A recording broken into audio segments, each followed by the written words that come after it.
So I'm going to call the Select Board meeting to order on January 31st at 6:03. So this is great to see this crowd. Our first order of business is to hear from our Chief, Ryan Newell, about the appointment of Sean McCarthy as Lieutenant. So, Chief Newell. Thank you, everybody. And as you can see, obviously made a good decision with choice. I'm here tonight before you to request the board's appointment of Sergeant Sean McCarthy to the position of Police Lieutenant within the Southborough Police Department. This position became opened up when I was appointed to Chief of Police for the department back in October of last year. Again, I had let the Select Board know that I wanted to keep this as an internal process because we had candidates within the department, and Sean moved forward and took on the position. So I'm very happy about that. Sean had also just completed the police chief assessment as well as the lieutenant's assessment back in 2019, so he was fresh out of that process. Sean has worked for the department for over 19 years. He has a bachelor's degree from Roger Williams University and a master's degree from UMass Lowell. He was hired in 2004 as a part-time dispatcher, and then in 2006 he became a reserve officer for the department. And later on in 2006 he was hired as a full-time police officer for the department. And then in 2006 he became a full-time police officer, and then in 2011 he was chosen to be the next next detective for the department. And he did an outstanding job as our detective for 5 years. And then he was promoted to sergeant in 2016. And Sean has done an awesome job as a sergeant. He has held many specialty positions within the department, to include field training officer, firearms instructor, armorer, sexual assault investigator, Worcester County Drug Task Force officer, and criminal intelligence liaison officer. As a sergeant, Sean took on many additional supervisory roles. He became the supervisor of the communications division, the firearms training unit, the assistant accreditation manager, and the internal affairs officer. His most important role was becoming the training coordinator for the entire department. Sean has been an asset for the department in this role, and as we work through police reform and the various state requirements through post. Sean's career achievements, education, and commitment to professionalizing the Southborough Police Department made him a perfect fit for this position, important position within the department. I ask that you please appoint Sean McCarthy to the position of Police Lieutenant within the Southborough Police Department. Thank you. Thank you, Chief. Andrew. Good evening, Sergeant, soon to be Lieutenant. This is pretty amazing here to see. You got a lot of people standing behind you here, supporting you, and I know I've gotten to know you over the last couple of years serving on the Select Board, and just really think the world of you.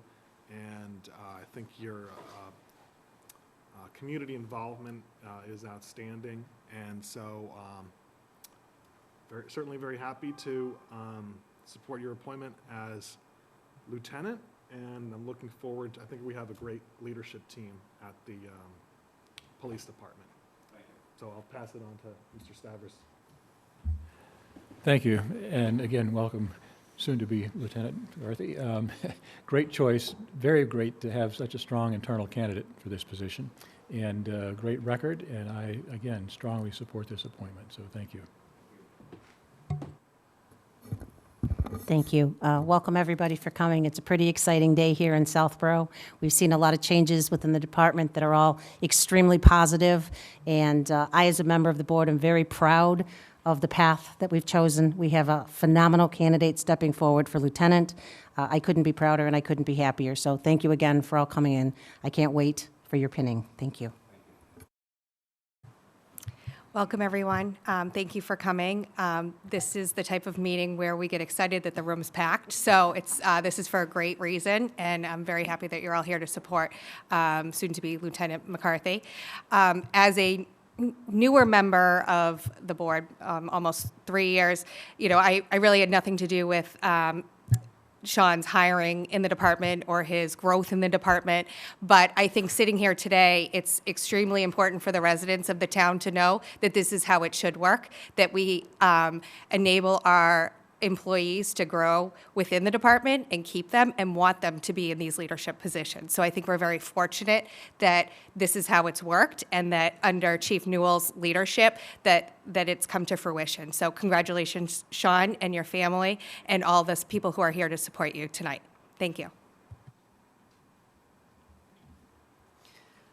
When we undertook the process to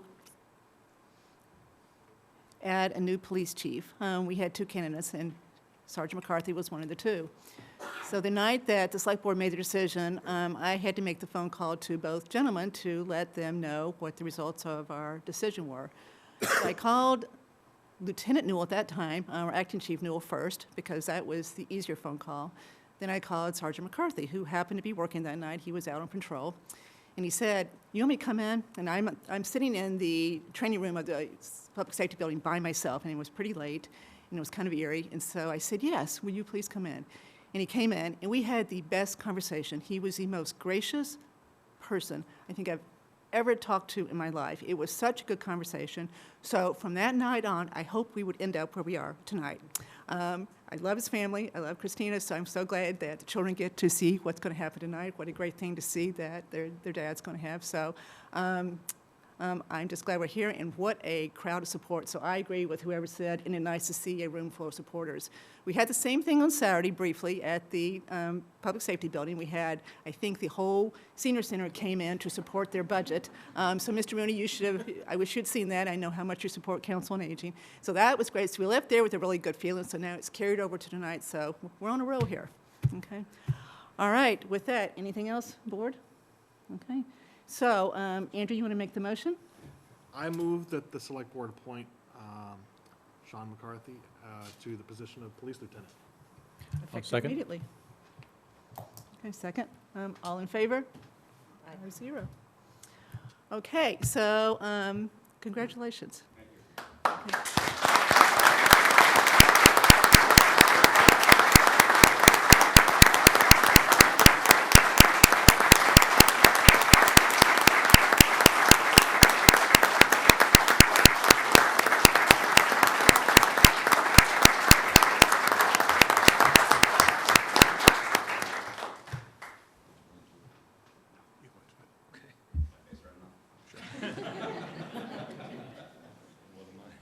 Sean, I'm going to administer the oath of office to you now. Would you raise your right hand, please? Do you, Sean McCarthy, solemnly swear or affirm that you will faithfully and impartially discharge the duties incumbent upon you as Lieutenant of the Southborough Police Department, according to the best of your ability and understanding, agreeably to the rules and regulations of the Police Department, the Constitution, the laws of the United States, the Commonwealth of Massachusetts, and under rules, regulations, and ordinances or bylaws of your municipal employer made under the authority of the Select Board, so help you God? I do. Congratulations, Lieutenant.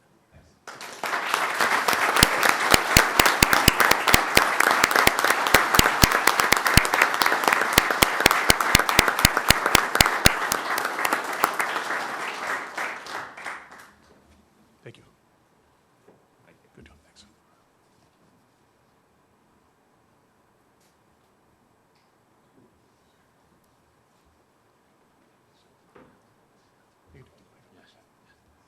There you go, sir. Sean's father, George McCarthy, will be pinning him as the new lieutenant for the Southborough Police Department.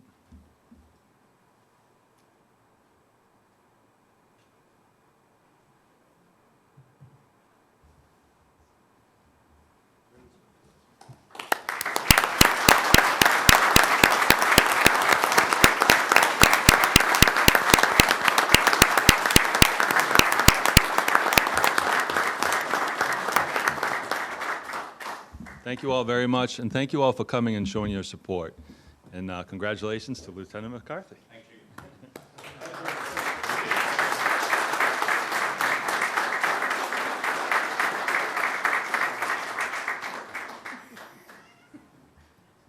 I just want to say thank you for the overwhelming support. It's humbling. Thank you very much for being here and for the support not only in this room but for my entire career, my entire life.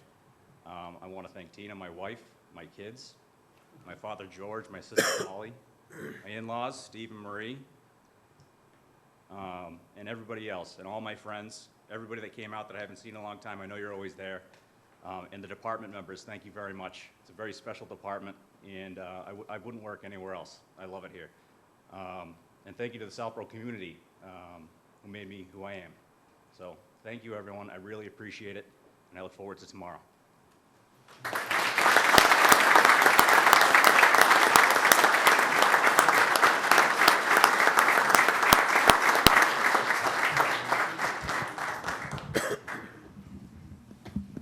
Thanks, guys.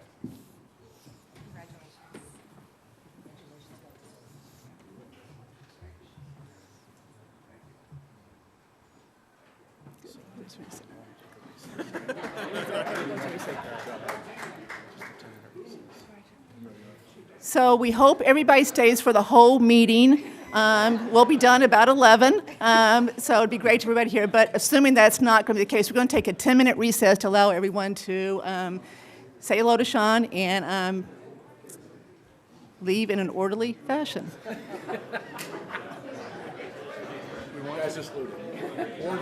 Orderly.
All right, so we are going to reconvene at 6:20 PM.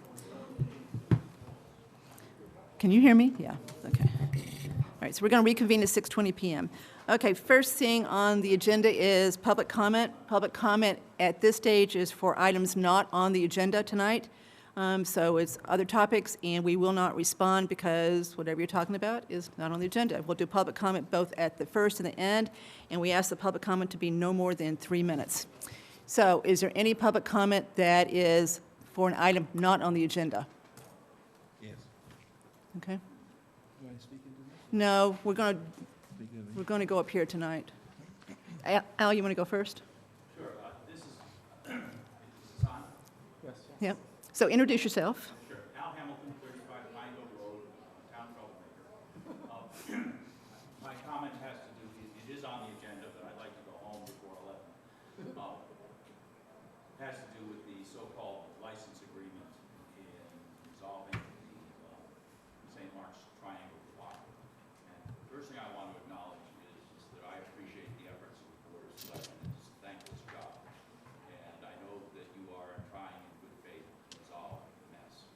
And so my suggestion to you is that the one thing that would pretty much torpedo your proposal is to leave the so-called license agreement in place.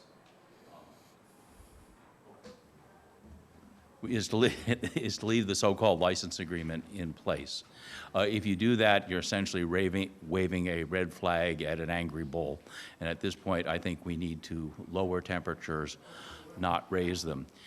Beyond that, it really begs the question of why town meeting should be funding legal budgets that are then used to essentially bypass or undermine the authority of town meeting. And so my strong recommendation to you is that you drop the so-called license agreement. I'd be happy to speak on behalf of the agreement if that wasn't in there, and I'd like to help support moving this adventure to a close. That's all I have to say. Thank you very much. Thank you, Mr. Hamilton.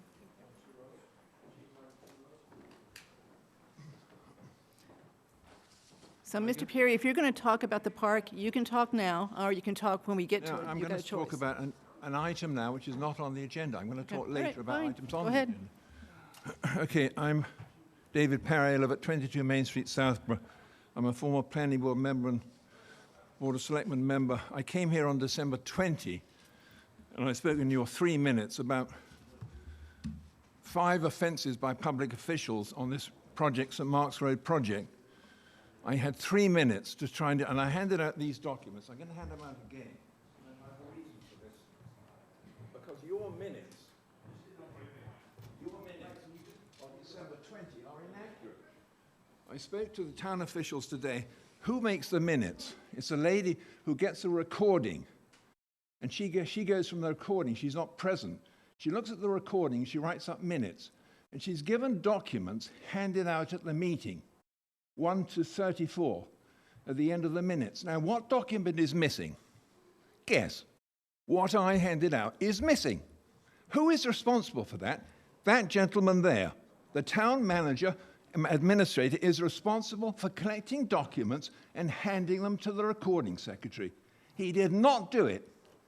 This is a pattern here because he has the same behavior with other people who've come to him for documents and he hasn't handed out the documents. Now, I'm going to hand out this one here. I want it in the I want the minutes changed to record the actual facts of the minutes. And I've handed out a document to you, Madam Chair. You didn't correct it. You all read the minutes, but you didn't correct them, did you? You left my document out of the minutes. So in years to come, when people look back and they see an ex-selectman saying that public offences have occurred, there won't be a record, will there, to look at? Well, now there will be. I'm going to do my damnedest to get the facts of this project out. I'm disgusted at this behavior, and this is just another example. I'm done with that. Any more public comment? Nobody has their hand raised. Okay, so moving on. Is Brian here? There he is. Yes. There he is, there he is. Okay, so now we're going to continue our discussion on the proposed fiscal year 24 budget.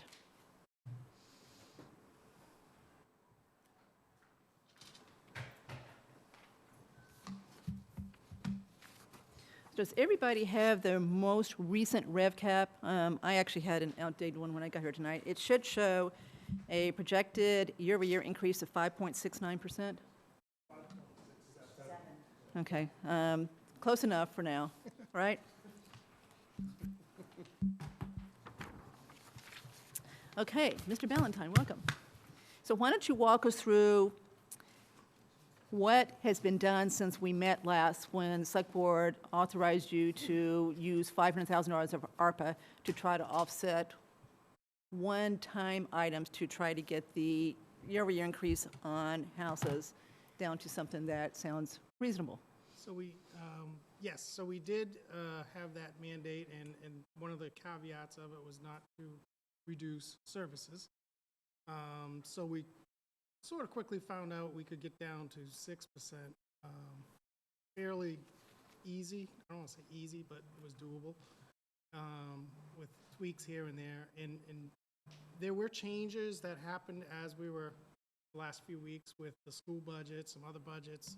So there were unexpected things thrown in too that have occurred. I've tried to track them in this little log that I have for changes. I hope I got all of them. But so there was a mix of things that we did, and then that just happened to be updates and other things of that nature. So anyways, we ended up using 501,800, so we're over 1,800 on your mandate. But obviously, most of that was capital. We tried to target one-time capital,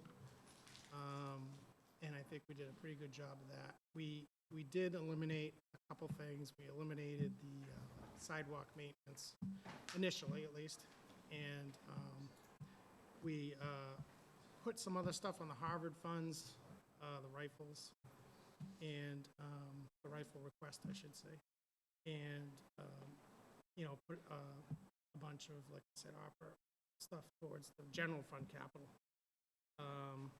So that was kind of where we laid. We went through some of the operational budgets and found some new things that are relatively small.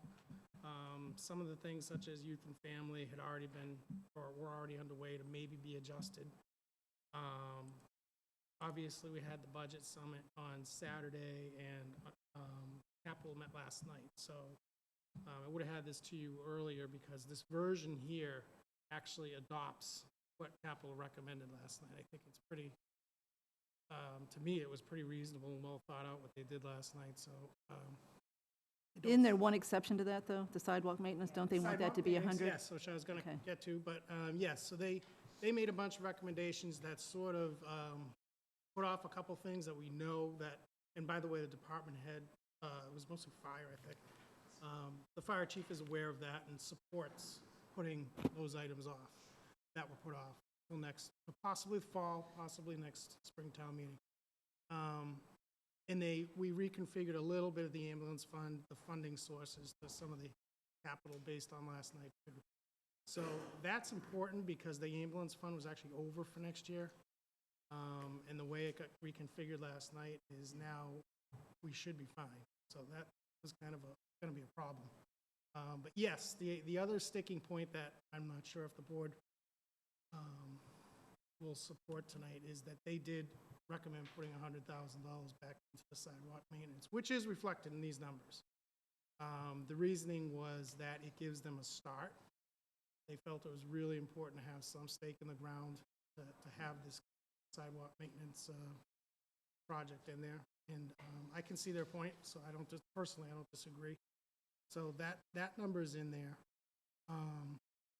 And the Council on Aging, based on Saturday's discussion, that number's in there with the hours for the outreach coordinator. You read the tea leaves on that one? Yeah.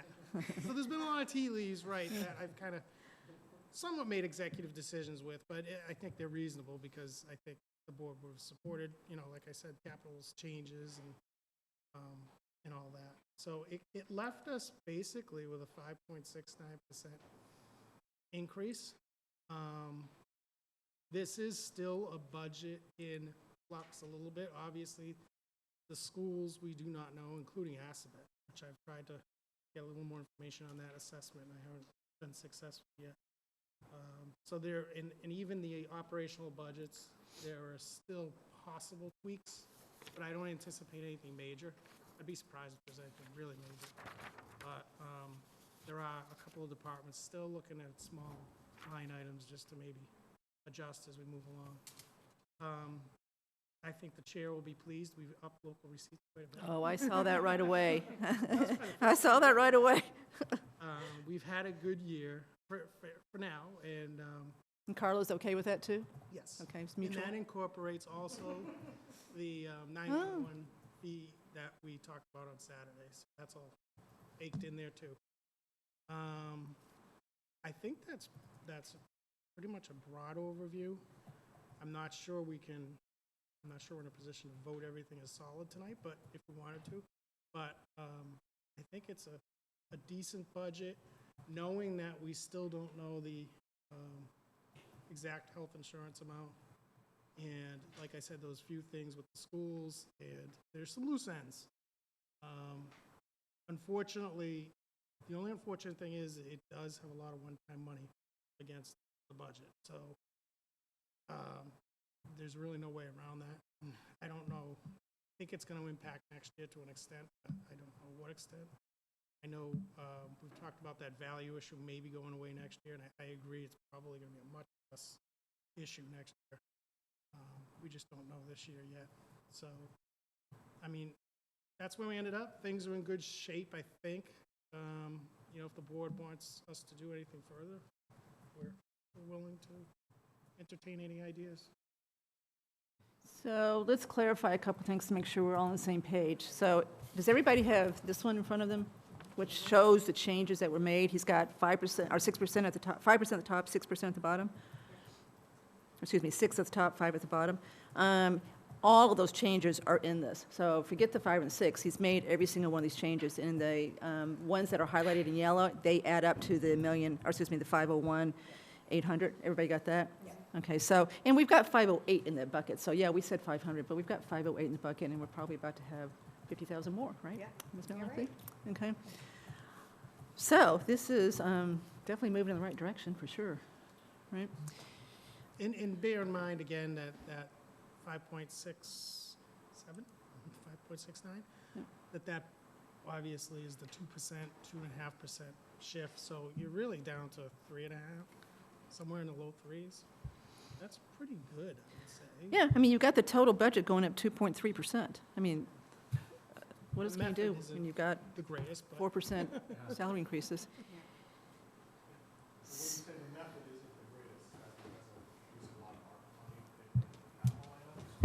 right. I mean, the opera, yes, yeah, that's pretty much what I'm sort of. I think the issue is that there's a lot of one-time revenue in here. So remember, we had about $1.9 million in free cash. We normally get about 1.3. So the original intent was to put about $690,000 away into stabilization, but that's all gone back into the budget. That 1.9 is not going to reoccur again next year.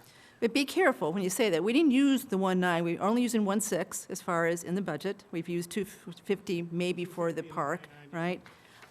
So we only used 1.6, and last year it was 1.6, and the year before 1.4. So we're not too far off as far as what we've But used. you're using it all. You had $220,000 in legal settlement that is disappearing. Yes. 24, that's going back.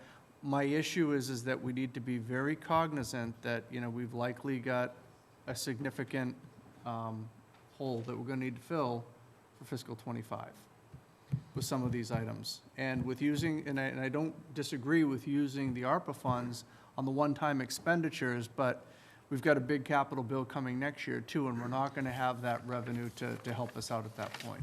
So it's just a flashing yellow light at this point, but just wanted to make sure that we understood that, you know, how we're putting this together.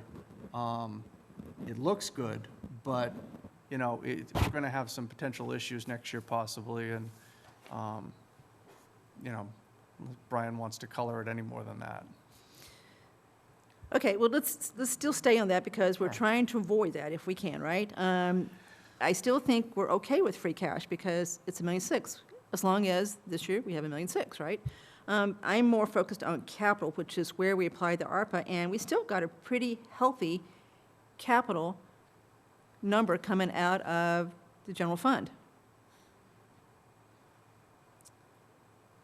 Agree, Brian? Yeah, I was just quickly adding it up. 1.3 million? Yeah.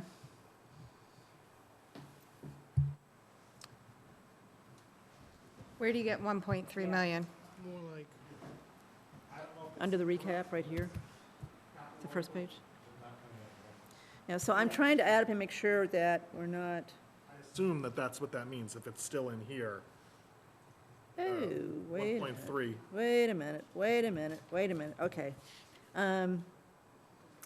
So I no, the hit 1.3 includes. $750,000 for ambulance Breakneck fund Hill. Funding too. So that's the gross amount, that's not your general fund. But does it include the amounts that are proposed to be paid with ARPA? No, Okay, no. so I guess where you were going with that is you don't want too much of a, if that number, 1.3, was significantly lower, that would be a really artificial decrease. There should be some smoothing out of it from FY '24 into FY '25, right? Well, there's something big here we haven't talked about that's been added, which is Breakneck Hill. Okay, so Breakneck Hill is in here for the first time. There's 750, so a big chunk of what we're seeing here is 750 for Breakneck Hill. So where did we get that number? A guess? I guess. Yeah, I think, That was the that, last number I think we had. I think that's an estimate number, but we don't think that we're gonna have any impact in FY '24 from that borrowing. Well, That's it's prob- not a that's- borrowing here. No, it is. It is a That borrow, doesn't- yeah, that it is doesn't- a borrowing. That number doesn't foot to anything. Okay, so what's in the 1,327? Can we just figure that out? So it's probably the, Yeah, it's the, yeah, well, I don't know if you have color. It's the There's a- general fund stuff at the top, the Yep. fire ambulance fund. It could be. yeah, but the ambulance fund's not going to be in this number. I'm looking at RevCap, page 1. So we got 1,000,003, The ambulance is in there, because it's offset by the. the revenue's there, never mind. stuff Okay, at all the right, other end, okay. yeah. And the lease.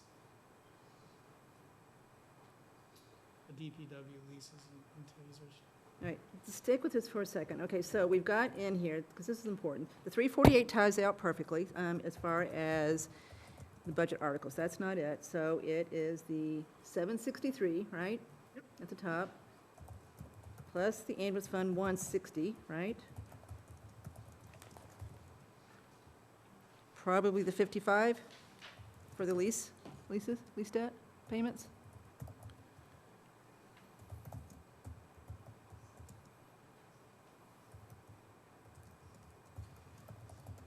Because I just can't get it, Brian, by doing that, but maybe I'm just not adding right.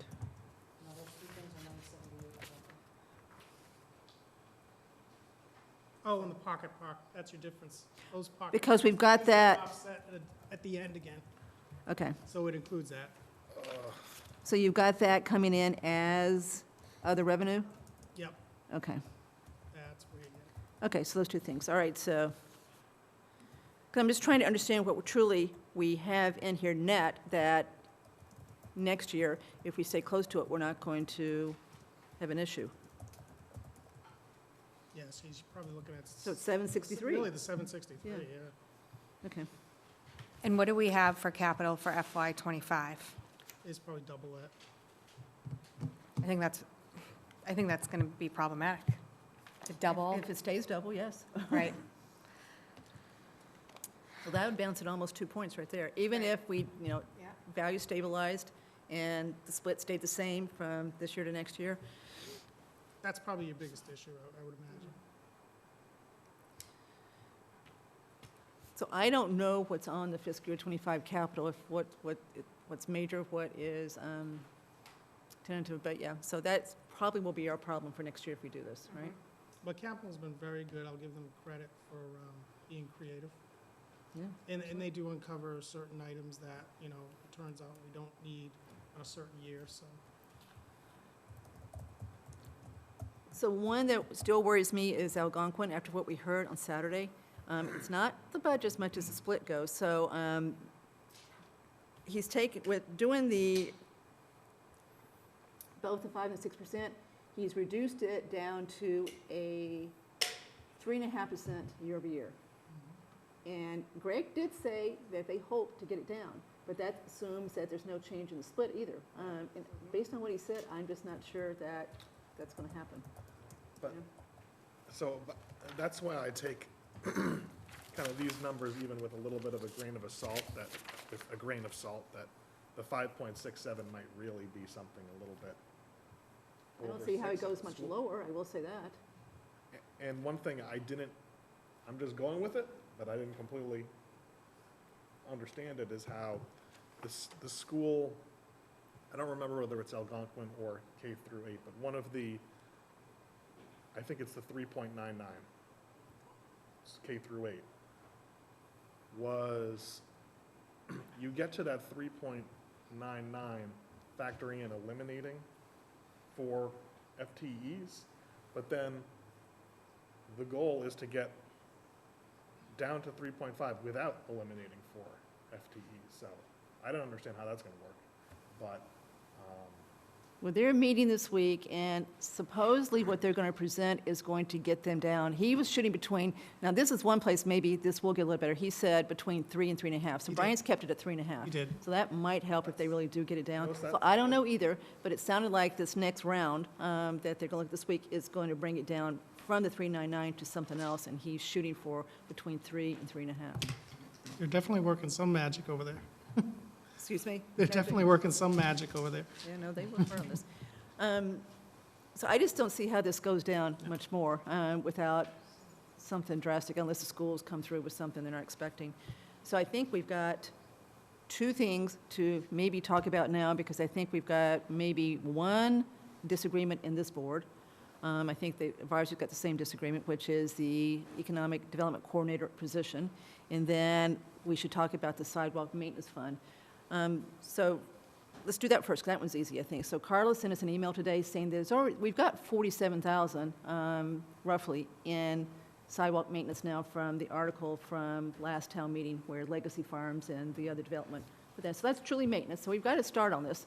And I don't think capital knew that. I forwarded it to Jason after I saw it, so I didn't have a chance to look to see if he replied. So if they're recommending 100, what we might be able to do is, if we agree with that, is do 50 instead of 0 here, but not do 100 because we've got 50 in it already. But doing the 50 is going to increase this. You know, we're going the other way by putting 50 in. Right now, we've got 0 in. Right? Well, my version, I put 100 in. Yeah. You've got 100? Yeah. So we're actually going better. I don't know. Yeah, use percent. Well, the one I've got says you took 200 out and moved it to ARPA. So it's part of the ARPA.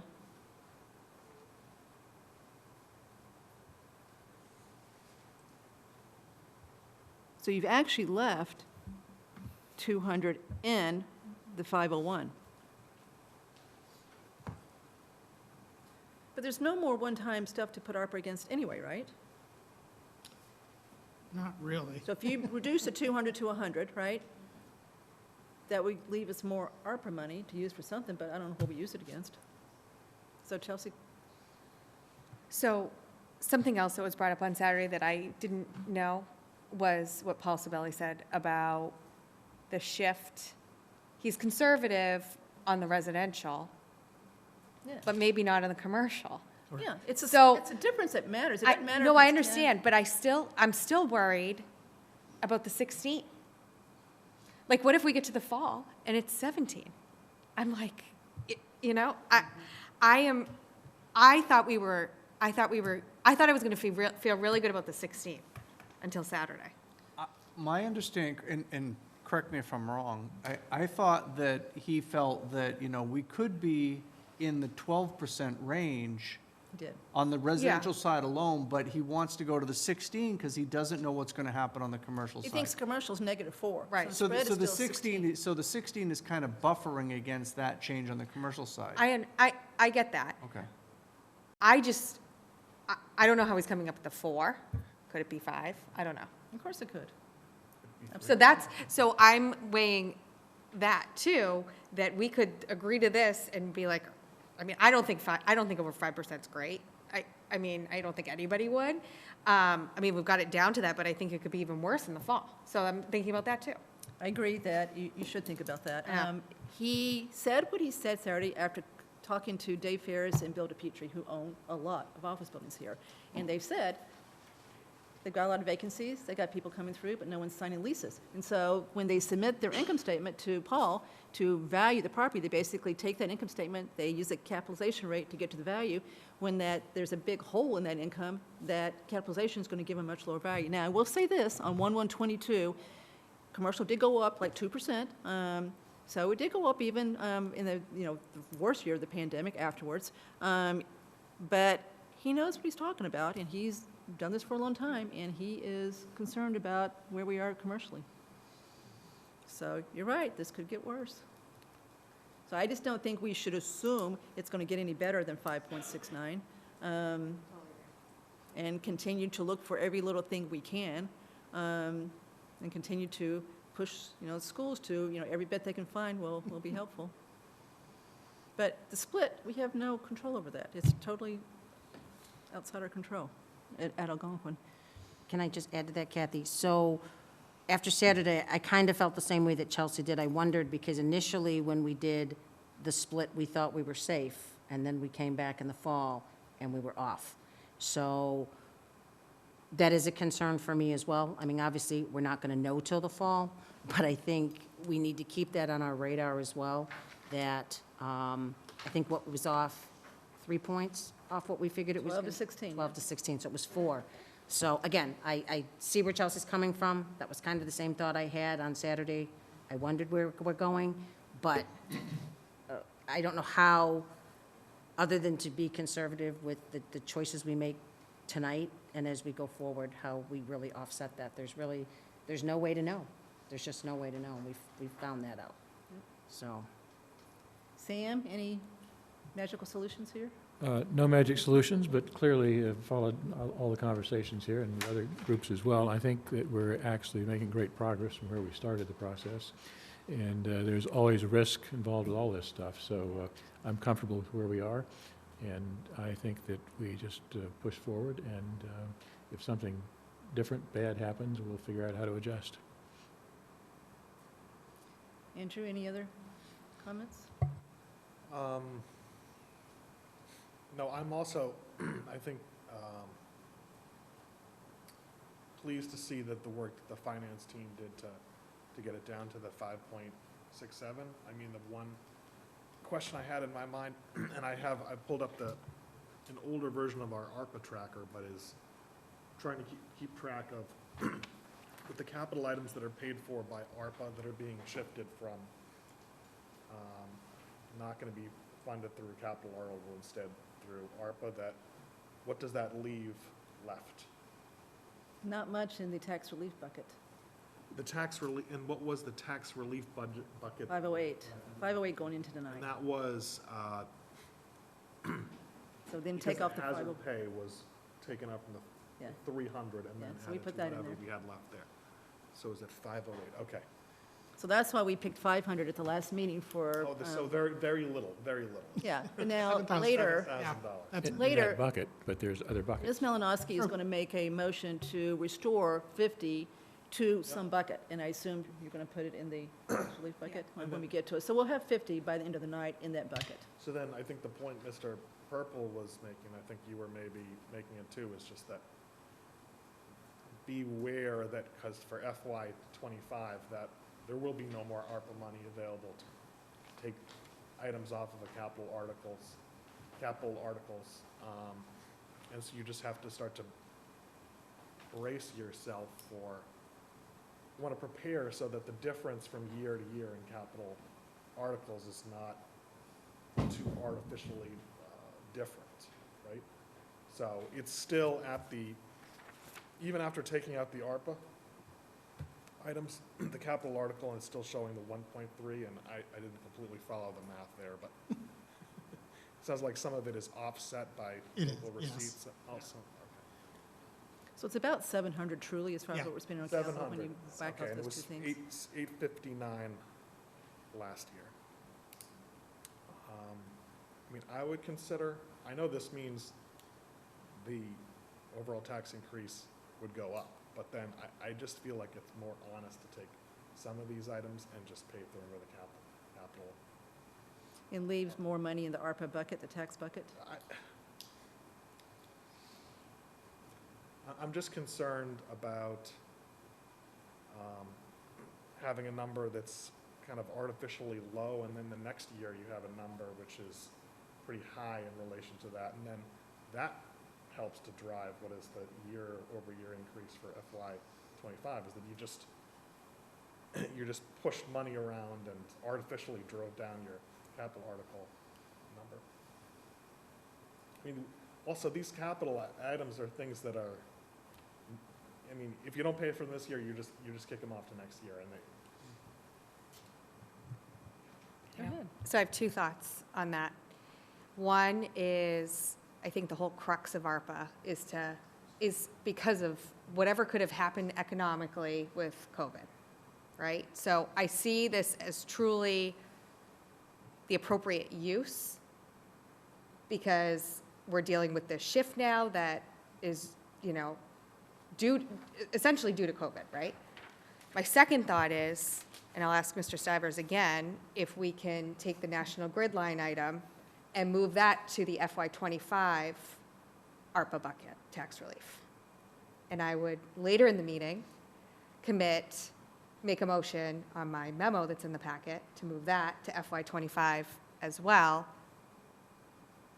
I mean, I agree with you. We're dealing with, if we use what we want to use this year, which I don't know how you don't, because how can you go above 6%? I don't want to go above 4. After last year, I mean. I don't. One on top of the other. It's just, unless we're going to start slashing services or going back to, especially the big departments, and saying, okay, we really need you to cut X amount from your budget, which I'm okay with going back to them and saying, listen, we want to fund your capital. We don't want to create an issue for next year, but we got to work on the operational budgets then. We got to pick which avenue we're going to go, because we got to bring the hammer down on something. And I don't think kicking capital to next year is going to help us long term, right? And I don't want to create a short-term problem by throwing all the money that we have, but at least if we can plan for what we would have next year and try to use 2 years to offset it to hopefully get back into normal terms and, look for some compromise in the operational budgets. I don't know, we're going to have to take some hard stance on how we're going to move forward with this, because I am not going to go to town meeting over 6%. How can we slash operational budgets when it's all salaries and most of them are contractual? I don't think we've got much place to go here as far as operational stuff. So, Andrew, I hear you, but I think I'm with Chelsea on this one. That's what the ARPA funds were for, is to mitigate the impact of COVID, and this clearly is COVID-related as far as the increase in residential prices compared to what's gone on with commercial. Both of those developers who've been in this business a long time just say, people are, and I see it in my world, everybody's either remote or hybrid, and there's just no, maybe a little bit coming back, but that hybrid work model is here to stay, I think. I'm not saying what you're seeing, but people are just used to working at home, and that's what they want, and that's what they will take a job for. They ask. They want remote or hybrid. So Chelsea, just to follow what you were saying, is what you would like to do with the National Grid and then also the Board of Health subsidy to move it to FY '25, as you take it, it will not be, no ARPA funds would be used for it. It would be paid for out of the FY '25 budget. No?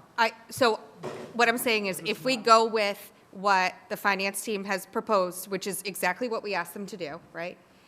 That we have $300,000 in FY '25 to use, so that you're using $500,000 this year, and so that next year, when we have double the capital than what we're really paying out of the general fund this year, then we have some. So you're not spending double on your capital next year compared to this year. You're cutting it in half on your net, and trying to cushion the blow to FY '25, and then in FY '26, you're out of money, but at least you gradually built it in. But we're supposed to be out of money in '26. Yeah, I we know. gotta spend it. Yeah. So, to build on what you said, I don't know that we got to vote to move it, Sam, tonight, but I think we got to consider it at some point. We got 704 in sidewalks. I think we all want sidewalks, so I'm not willing to give up that yet. I don't think anybody else is either. And, the Wi-Fi project is going forward, so it may be too much money. Hopefully it is. We can move a little bit up that when they get that project done, but we won't know till it's done. But let's hope next year. First of all, we may not have 4% salary increases, right? There was a reason to do 4 this year, not 3. Maybe that drops back down. If inflation comes back down, which it's at least starting to, maybe we get 3, and that will help our operating budgets a lot to begin with, right? Police was up a lot this year. Hopefully that's going to come down next year. So there's some things that could go. Free cash will have a lot to do with this. So if we have a healthy free cash again, and who knows at this point, it's way too early to tell that.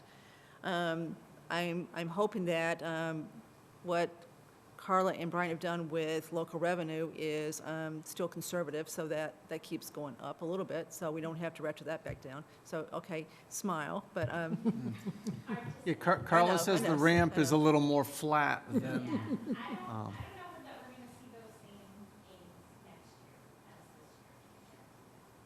so as long, Carla, I just hope it goes up like the budget goes up. The budget goes up 2%. I would like to see that, so that, if it doesn't, then, you're throwing more to the tax levy. That's all I'm trying to ever accomplish with that piece of it. So I think I'm more with Chelsea on this one, Andrew, as far as I think that we should follow what Brian's done here, but we've got to settle the sidewalk fund. He's got 200 still going in the sidewalk fund. Capital said 100. So we can make that 100, and that would keep another 100 in the ARPA tax bucket. So just to complete, I'm fine with what you're proposing here because I wouldn't have any principled way. I would just be picking up a couple smaller capital items and then moving them back from ARPA into a capital article, but there would be no rhyme or reason to how you would be doing it. And so I would then I'll just defer to the recommendation here of the finance team. Lisa? Kathy, sorry, if I may. So based on the sidewalk article that's out there, I don't know why we wouldn't lower the 100, respecting capital's recommendation, just like you said originally, just lower that down to 50. It's not a lot of help, but at this point, I'd put 150 back in the ARPA yeah, bucket. anything that helps, Yeah. I'd be more than happy to do. So you agree, Brian? So if we lowered that 200 to 50, right? Yeah, I think we have different versions, Kathy. Okay. yeah, 'Cause I have Brian's 100. already I lowered it still to have 100, yeah. Okay, so I'm looking at 200. Okay, so what have you got? So you still have 501 coming out of ARPA? Yep. Okay, I added in, this added to 501, so there must be another difference in here. Okay, so you've got it at 100, being paid out of ARPA, right? We have it at, yes, 100, no, the 100 is being appropriated. Okay, Because you got to be careful if you're going to move it into a maintenance article because of the timing of using ARPA. So it makes sense to come out of the general fund, right? Yes, Because that's true. assuming it will be done by '26. Right, because you have to have that well, commitment. we're going to vote soon. We may not vote on the 500, we're going to vote on the Board of Health tonight. We're going to vote on what Jay wants as far as the room, right? That's the two things we're going to vote on tonight, because we Yeah. need to make sure we got this number right. So we're not Yeah. going to No, vote, I we just agree. think this is where it's going, right? So okay, so I'm not following what you said. If we have the sidewalk maintenance fund, right, added to it, we've already got 50 in it. If we add 50 to it, but do ARPA funds, you've got the 100 right now Yep, coming out of general fund? yes, So that would help, that would help. okay? So that would help. That'd take another 100 off, so I'd take it down a little bit. At this point, I think every little bit helps because, again, I think between now and town meeting, you never know what surprises may come up. Hopefully, there's surprises that are going to take it the other way, but we don't know. So, Yeah, the governor's budget's not going to be done until the very end of February, so That's actually a hopefully good that's point. going to give us a little bit of Yep, room. that's a good point. And maybe that if we don't count that into the revenue bucket, that may alleviate some of the concern in the fall Right. if So- things don't go That's the a way hedge, that yep. we think. So that may be your buffer. Good point, Mark, very good point. So, because we've kept that flat, so I forgot about that one. So I'm not sure, so Chelsea, what you said a minute ago doesn't make sense to me. If we were to take the $50,000 for adding to sidewalk fund out of ARPA, we'd vote that immediately, or in the next few weeks, and it could be used right away. So I'm It not could sure what be. your point was. I'm just saying that if you move any, my concern with moving ARPA money into a maintenance account is that that rolls over year to year, and I think, you can tell me, into a maintenance account. Ew. Yeah. So we can't use ARPA to fund the sidewalk maintenance article.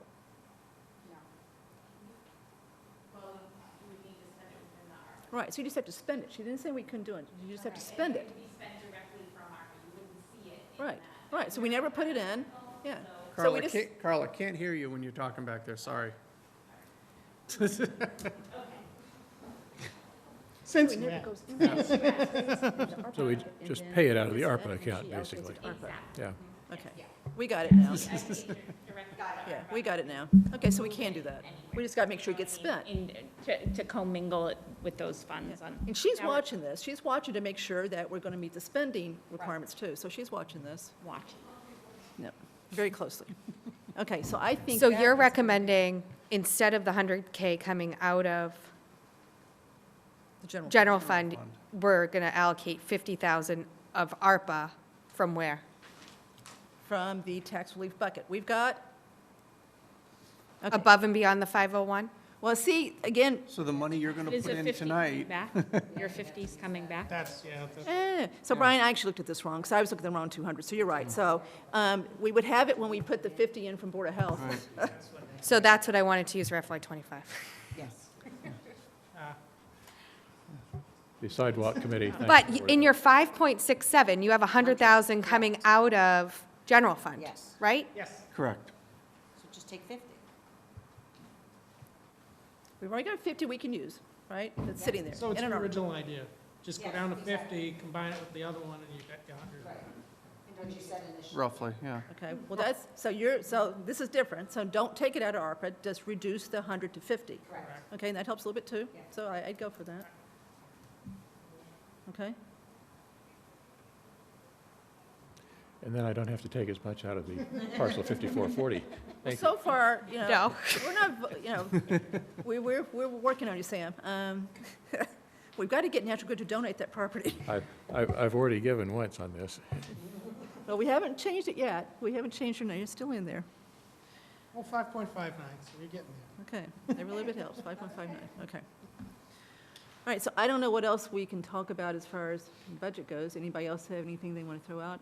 So I still think the one flying the ointment is the economic coordinator position. So we still, I think we got a 3-2 vote on that one. So, and I think advisory split pretty much that same way too, maybe the other way. But that's not in here, right? No, no. So that, so we just, and the tree, okay, I'll tell you what else is not in here. So we've put the engineering article in, right? That's Yes. here. Yes. 25, Yes. right? 25, yes. Okay, but what's not in here is the tree funding article. So, let me tell you what we could do with that one. Remember when we funded the tree removal, we did 100 from the general overlay, right? And then we did 52 from ARPA. It came in 110, so there's an extra 42 sit in ARPA that we still decided to leave there. We could use that to start that fund and not add anything, so we could do it that way, and at least get it started. That'll buy a few trees, right? Good idea. All right? Okay. So Kathy, if I can just add one thing, on the all-terrain vehicle, is this the appropriate time? Yeah. Okay. yeah. So I had raised a question at our meeting on Saturday and had asked to be able to discuss this. I spoke to Chief Achilles, I spoke to the Chair of Capital, I watched the Capital meeting last night. I'm actually comfortable where it's coming out of ARPA now versus actually, my concern was that the best use of the ambulance fund or even the general fund? So I just want to be clear, I'm comfortable with it coming out of ARPA. If we don't do it this year, it's one of those that are going to come back again next year, and you're going to have the same conversation. And I think the chief has laid out a very good case on why this should be in. So I am supportive of this being in ARPA. Thank you. Thank you, Lisa. Okay, so we're taking 290 out of the ambulance fund like we have the last 2 years. Okay, so that makes sense. Okay, so I think we've made some progress tonight. Of course, we have no idea what advisory is going to say about any of this, and. One last thing that is important, Go ahead. Mark and Carla probably know this. We have to decide on the personnel board stuff, the configuration of it. Sooner the better, because if we are going to pull that back into the budgets, we should probably do that in the next week or two. So I just don't want it to be last minute. So I don't know if there's any thought on that, I how we assume want. personnel board doesn't care. This is our decision, right? Or advisory decisions, they don't care, I right? think they'd take your direction. Okay. And we're going to have them in on the 7th too, just so you know. Okay, so you want to explain, So initially, What you we talked took about? everything, when the grid was in play, we took everything, which was about 70 or 80,000, something like that, and put it off to the side in a warrant article. Similar, I keep saying, similar to the CBAs, how we do the CBAs, we approve a warrant article So- and then so- add it back so- into the So budget. back up a little bit further. Yep. So the personnel board undertook a pay and class study this past. So you're going way back. Just to understand how you got to where yeah, you're because getting people to. listening aren't going to know what we're talking about. Yeah, That's true. I So always the forget that. board, so the personnel board undertook a pay and classification study. They do this every, looking at Ms. Hale, 4 years? 4 years, and in order to determine that our positions are properly compensated and that we remain competitive with our comparable communities. As part of that study, there, the minimums and maximums of the different grades for the positions are adjusted, and positions are reviewed to determine whether they're in the proper grade or whether they need to be reclassified. So there were a number of positions as part of the study that were recommended to be reclassified, and the minimums and maximums were shifted on the grades, on the grid. And some positions that were sitting right at the minimum are now outside of the range. They're not even within the pay range for the position. So what Mr. Ballantyne is talking about is the positions that are now have to be moved inside the range into the minimum of the new range, and also those positions that may have to have been reclassified and moved up a grade. And there's obviously a dollar value with that, and there was some discussion as to whether this should be put into the SAP article. So with the bylaw, and try to put language in there to try to address this in there, whether or not a separate article should be entertained, similar to how we do the collective bargaining, or whether or not these changes should be put inside the operating budget article and explained as part of the presentation. Because again, the changes in the SAP as a result of the study are going to have to be explained. So during that process, the information and the changes that were reflected in the operating budget would have to be explained, so that if people voted for the changes in the SAP bylaw, they would understand that those things were going to be reflected in the operating budget. So I think, does that give enough color? So I think that, what Mr. Ballantyne's asking for is just to kind of get the board's view on how you'd like to see this presented. Who wants to go first? Chelsea. So I thought a lot about this. And I think it would make sense to have in the SAP article, it summarized and explained on what the impact of these changes are, and explain that in the budgets, in the budget book, the increases reflect these changes. So if there's any concern about them, hold it now, and then if it needs to be adjusted, adjust it. And then Brian will have to adjust the budget for the budget article. Correct. So you'll actually see the percentage in the actual budgets increase year over year. All right. That's what I thought you were going, but then with what you said in the middle, I wasn't quite sure. So you're saying literally put it in the department budget that it applies to, so people can really see what that department's going to cost next year, right? Yeah. That's what I'm for. Sam? Lisa? That sounds right to me. I mean, Yeah. it's complicated in some ways, but that, I think, ties to the department budgets Yeah. appropriately. So, Because, there are some at town meeting that just go down the list to see the year-over-year increases, and they hold all the ones that are over whatever they think is more than it should be. And if you throw it off to a separate article, whether it's the SAP article or a separate article, then you really aren't showing the true increase in that budget. So I think that, so it sounds like we all think it should go right in the department budget that affected. But I think it But needs the to be ex- explained. But the during the explanation of it SAP will be in the article. Okay. presentation for the SAP bylaw. Okay. Okay, so we can carry that back to the personnel board. So Thank I you. will redo those, and obviously you'll see some increases in the department level, even though it's a Yeah. wash. But And you think the number, the 25,000 is the right number? yes. Because you said It- 70 a it's- minute it's- ago. It's, yes, It's 25, right? 25,000, yeah. Okay, all right. The 25,000, are you saying the net impact of this? Is nothing. It's just how we're allocating it.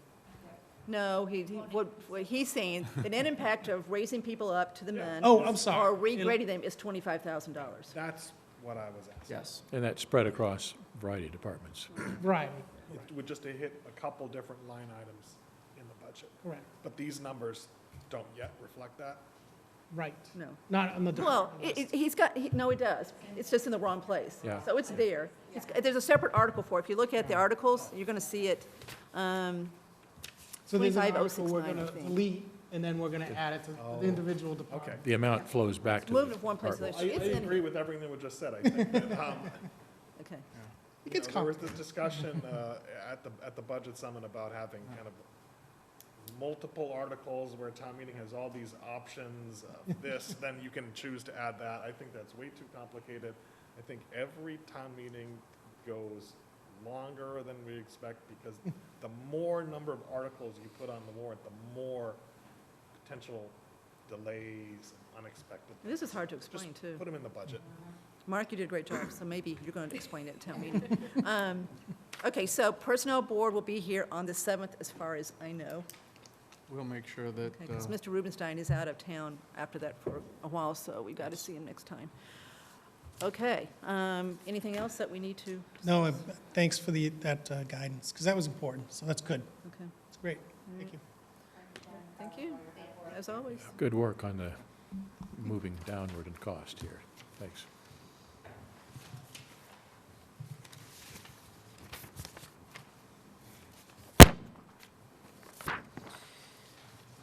Okay, moving on. Chair's reports, I have two things.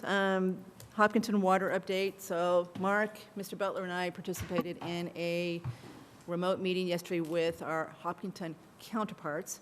I believe things are going forward as if this is going to happen. I believe we talked about all the terms again quite a bit as far as what we've outlined.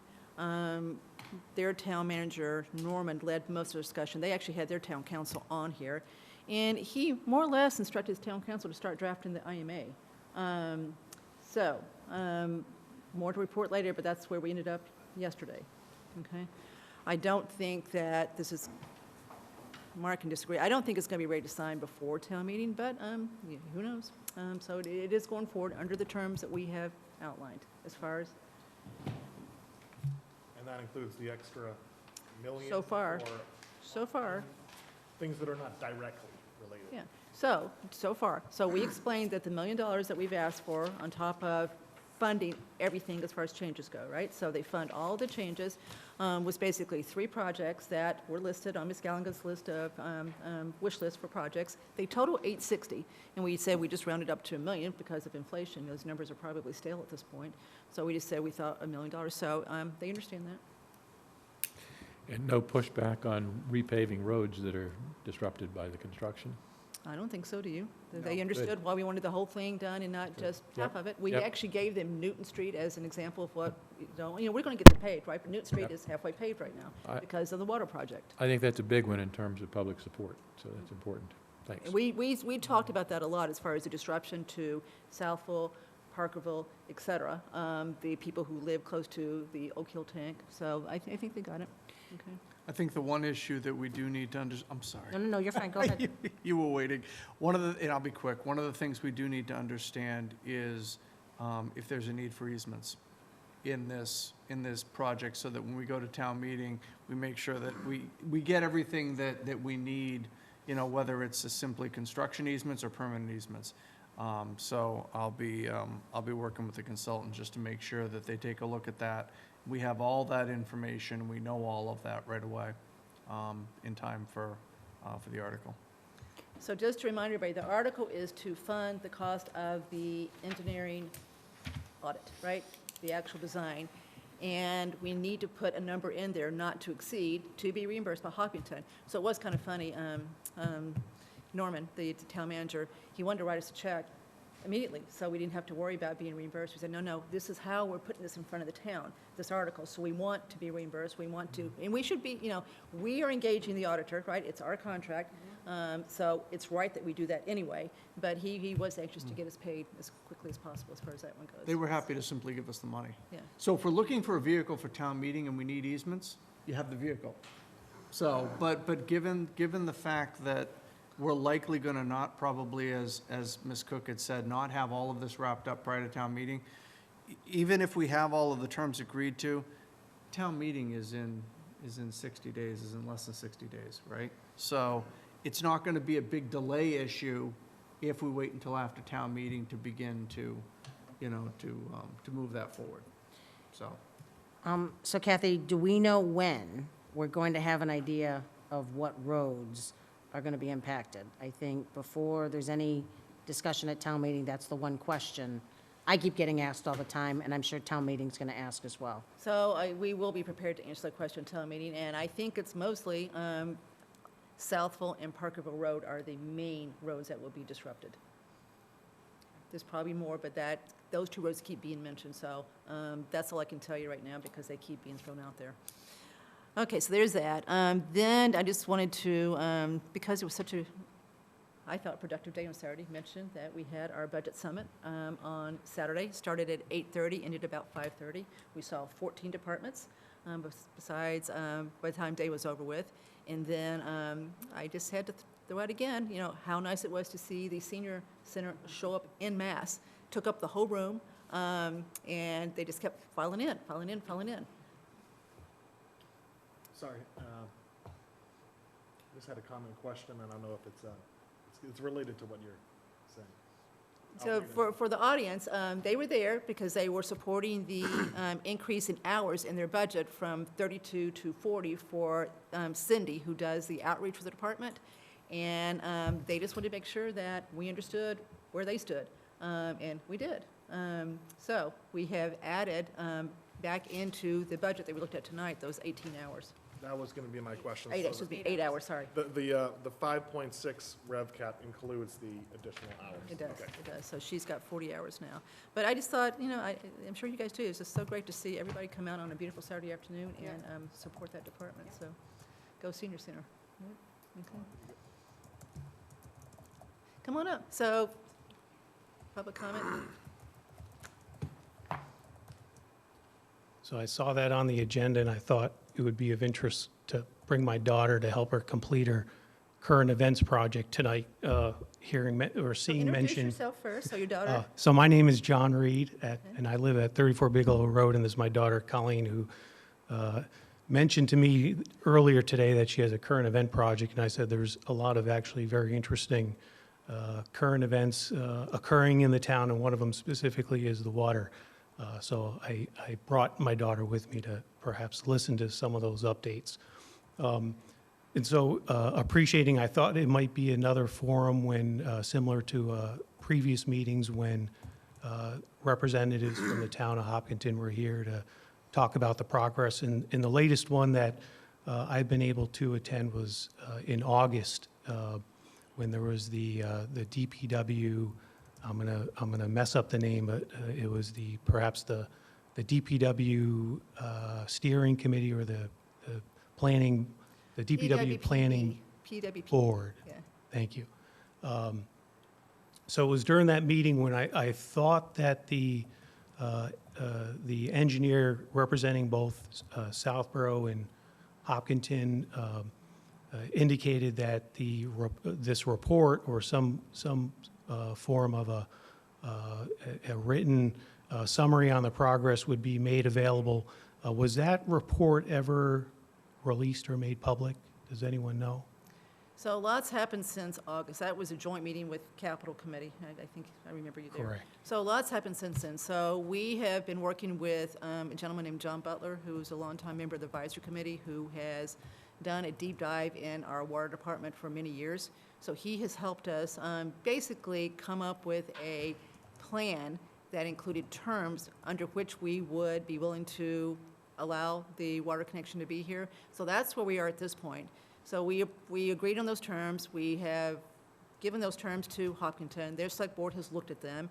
Their select board has basically charged their town manager and town engineer to go forward with us to try to put together an IMA that reflects those terms. So that's where we are now. So we've had at least 2-3 meetings where Mr. Butler was here to present everything that he had studied and researched. And so we're at the point, we're pretty far down the road at this point. And so right now, we do believe that it is, I would say at least more likely than not, that we will end up with an IMA to allow the connection. Has there been any written documentation that, as a taxpayer or a citizen of the community, am I able to, I'm interested in simply reading it and understanding how these options are progressing. Is anything So the written in writing? documents, besides what Mr. Tees, the town engineer, DPW engineer, put together, which you saw that night, Mr. Butler has done a series of presentations, so that's probably what you would want to see. Yes, Okay, so we can get you those. please. Those are in the packets for prior select board meetings, so. And you know where else it is? So, It's yeah. on the DPW website. If you go there, there is a link to everything that's been done with this proposed project, including all those Okay. reports. So it's all there. So I'll admit, I think I might have last looked in September, October, and then stopped looking, so. Yeah, so if I'll you be if you sure to just go look. there, you should see everything that has been done. Very good, I appreciate it. And I just want to quickly thank Mr. Denigan. I'm happy every day I drive by the Northborough Road and see the culvert project finished, and I think he was instrumental in doing that. So I really appreciate it, and thank you, everyone, for your effort. One done, check it off. Okay, so that's it from me. Chelsea? Great, thank you. So I just wanted to give a quick update on the regional dispatch process. So Mark and I have been meeting with representatives from Grafton, Hopkinton, and Westborough. And we did get in touch with our town council as it related to some of the concerns that this board brought forward in the last time we talked about this, related to governance and debt and bonding, assessments, recourse, all of those kind of topics. So we did hear back from town council, who had some, a few substantial changes and other, I'll say, flow and wordsmith changes to make it kind of more sound. She actually did the Foxborough IMA. So that was helpful. So she pulled some language from theirs.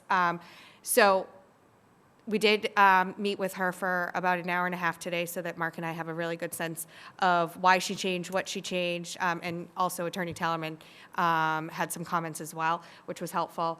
And we met with the group this afternoon and prepped them for getting a red line document from us. And town council also put, so Liz Leiden is the one that did it. She put together a memo that kind of outlined the more substantial changes so that it was at least summarized. And I'm almost done with going through the document and accepting, so I'm going to send 3 versions of the document. One, the complete red line, so you can see every single change that was made. A second version that only includes the substantial changes as red line. So I'm accepting all of the like wordsmithing stuff just so that you can focus on what the substantial changes are, and then a clean version. So the other towns will hopefully be reviewing that either next Tuesday or the following Tuesday. And then I would anticipate that this board will be reviewing it on Tuesday, but I'm hoping to get it out to you tomorrow so that you have time to review it.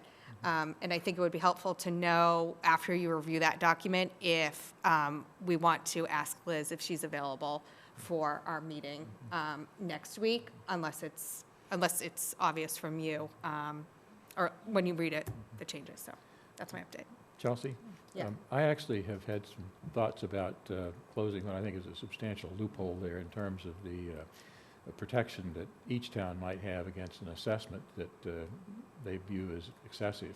Uh-huh. And I think there's a way actually to deal with that, so I look forward to seeing that, but I'm going to offer some comments, I think, Okay. given what I see there. And some of the changes that she made actually reflect the Algonquin setup.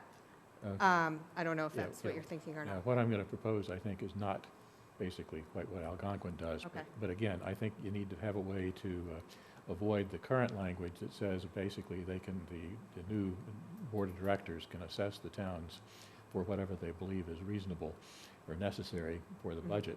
And I think there's a way to protect that, which I think will be very helpful in terms of getting public support for it. Because Okay. I Well, there's statutes that you have to Yeah. work within, so Exactly, yep. So I'd be anyway, curious to see what you have. Look forward to seeing that. Great. Thank you. And timing on that, you might want to refresh our memories as Yeah. to. So, what the plan is there. so running in a parallel rate is the grant application. So grant application is due with a signed IMA by March 2nd. So the goal is to sign an IMA by February 23rd. So we have next Tuesday to flush through whatever other concerns that we have. And we're on a short timeline to get the other towns to also going on it with us. So we're probably going to have a special meeting to do this because our next meeting after the 7th is the 28th. Mm-hmm. Okay, all right. Yep. Okay. Can I ask a follow-up question?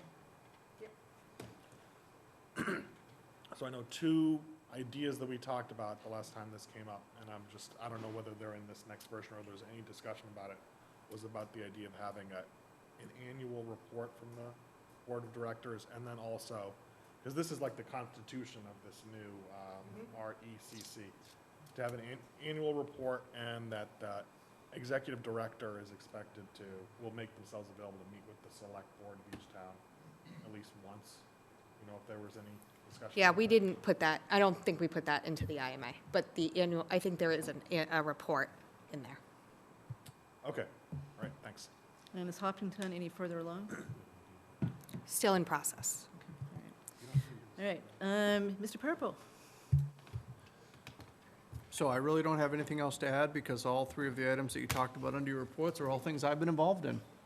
That's true. really been, that's been dominating my time. We steal your thunder, don't we? Yes. Okay, consent agenda, we've got A, B, C, D, E. Anyone want to hold A? Minutes? Yes, me. Okay, B? C? I'll hold B. Okay, so we're holding B. C? The donation. D? Please. And E, yes. So we're holding everything but C.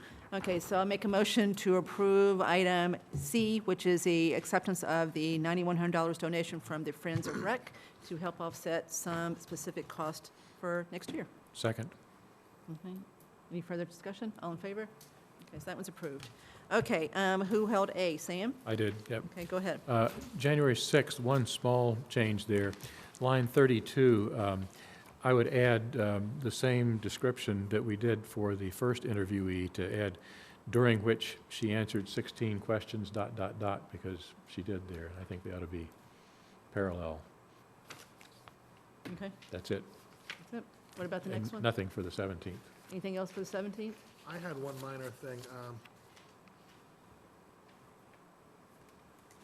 Okay, on line 196, I think there's just a word missing. Should say stated she is in support or was in support.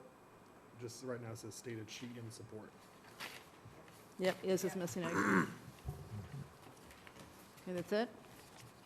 Okay, so we got two changes. So, someone want to make a motion Can I make some point, please, on this item? on the minutes? Yes? Go ahead. Request you take a vote right now to amend your minutes of December 20 to make it accurate, please. Well, it's not on the agenda, so we're not going to do that. Okay, I'm coming on to the next next meeting, I want it on the agenda. We're not getting away with this. Okay, so I make a motion to approve the January 6th and January 17th minutes as amended. Second? All in favor? I'm abstaining. Okay, so the vote is 4-0-1. Okay. All right, next one that was held is B, and Andrew, you held that one? Sure, so I remember we approved a prior version of this. I believe what the amendment here, the change here just reflects that the town was not able to reach a access agreement with the abutter. And, I mean, I remember each time this comes up, these are basically, this has already been negotiated. We're under kind of a timeline we have to. But I still wanted to ask some questions, which is, we're confident we can meet these deadlines that are in the, Yes, that was one of the discussions, I think, with the original administrative consent order. So in working, again, this was Liz Lyden out of Jay's office, and Melissa Danza, confident that we can hit those dates. and then, so there's a language thing that I think it is important, which is on page 2, paragraph F, where it says, respondent, which is the town, established, constructed, operated, or maintained a dumping ground at the site and disposed or contractually when it was our the predecessor in interest. The town didn't set up the farm dump. It was Ray Davis. Ray Davis. So then, I mean, the next sentence clarifies it. When the town took title to and possession of the site and didn't remove or dispose of the solid waste, we became the entity that became responsible for it. And there's other language later that says, you know, by signing this, you're not admitting to all these facts, you're just agreeing not to contest them. I just wanted to raise whether, and I don't know whether the timing is such that there's not time to consider this, but, I mean, this is the same agreement you've already signed. okay. So, Yeah, yeah. and I know that council has worked with DEP's council. So the only thing in here that has changed is that the town is no longer, you know, we tried for about 11 months, almost 12 months of negotiation with the abutter to include them in any potential cleanup process. That has failed. DEP has recognized those efforts.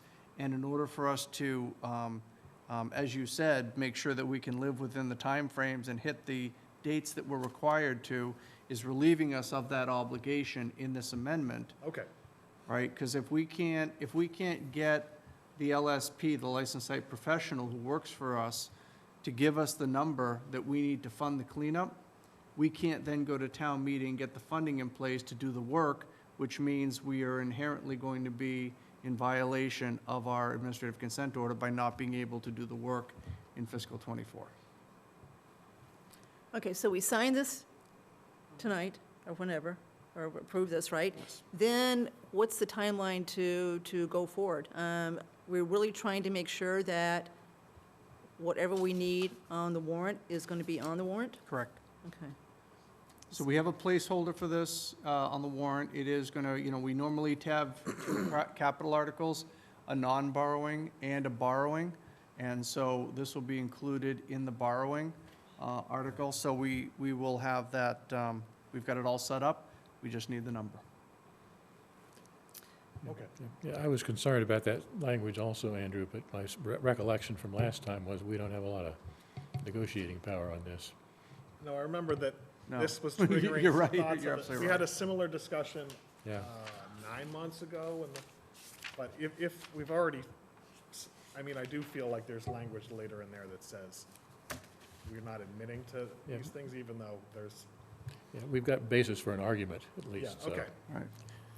So including it in a capital, whether it's debt or not, boy, I almost wish it was a separate article so we could make sure the town knows this is going to get fixed finally.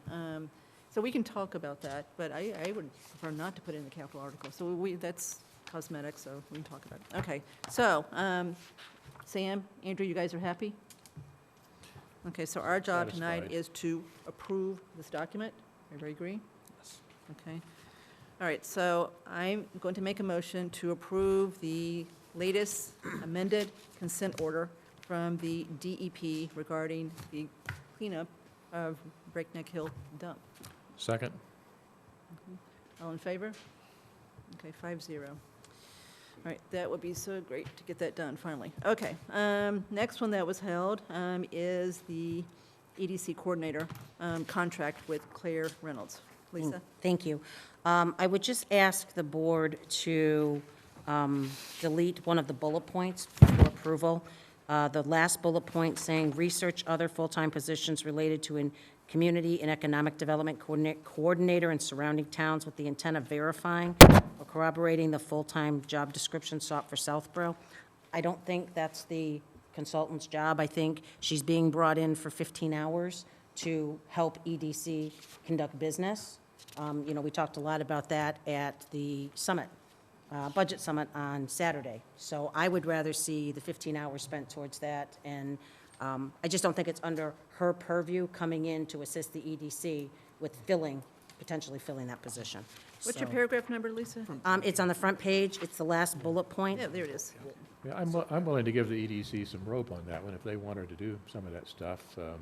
Doesn't bother me to have her available to do that potentially. So, I mean, they're not going to go crazy with it, I don't think, but flexibility to me is good. That also jumped out at me, and I,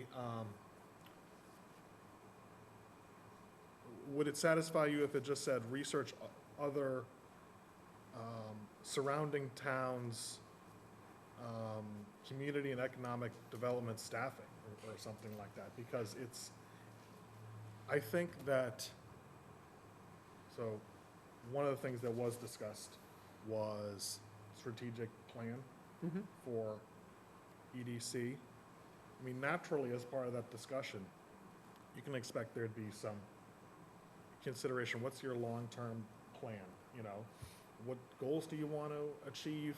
And then what type of staffing would you need to achieve those goals? I think that it's reasonable to, as part of that, you're thinking about what other surrounding communities, how they operate and staff their own economic development,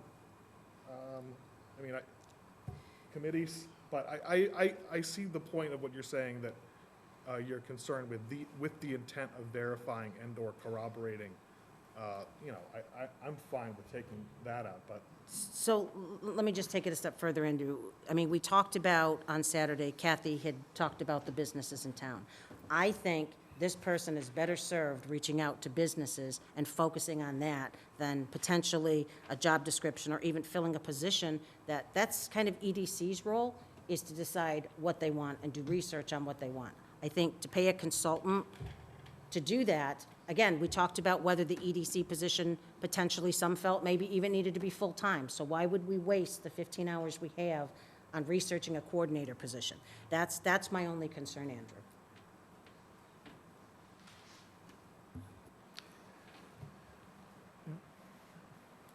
I'm going to agree with Lisa that I think she's only got 15 hours, and I'd rather focus on trying to keep the businesses here that were here, and when there's meetings to be done, to go to those and really pay attention to specific things that are going on, and let the EDC keep worried about the coordinator position. So I'm with Lisa on this one. I think it's a good point, Lisa. I think that we need somebody. I think it's great that Ms. Reynolds will help us in the interim to get going what has been lacking, and I don't think this should be her focus with even less hours than what Marika was working.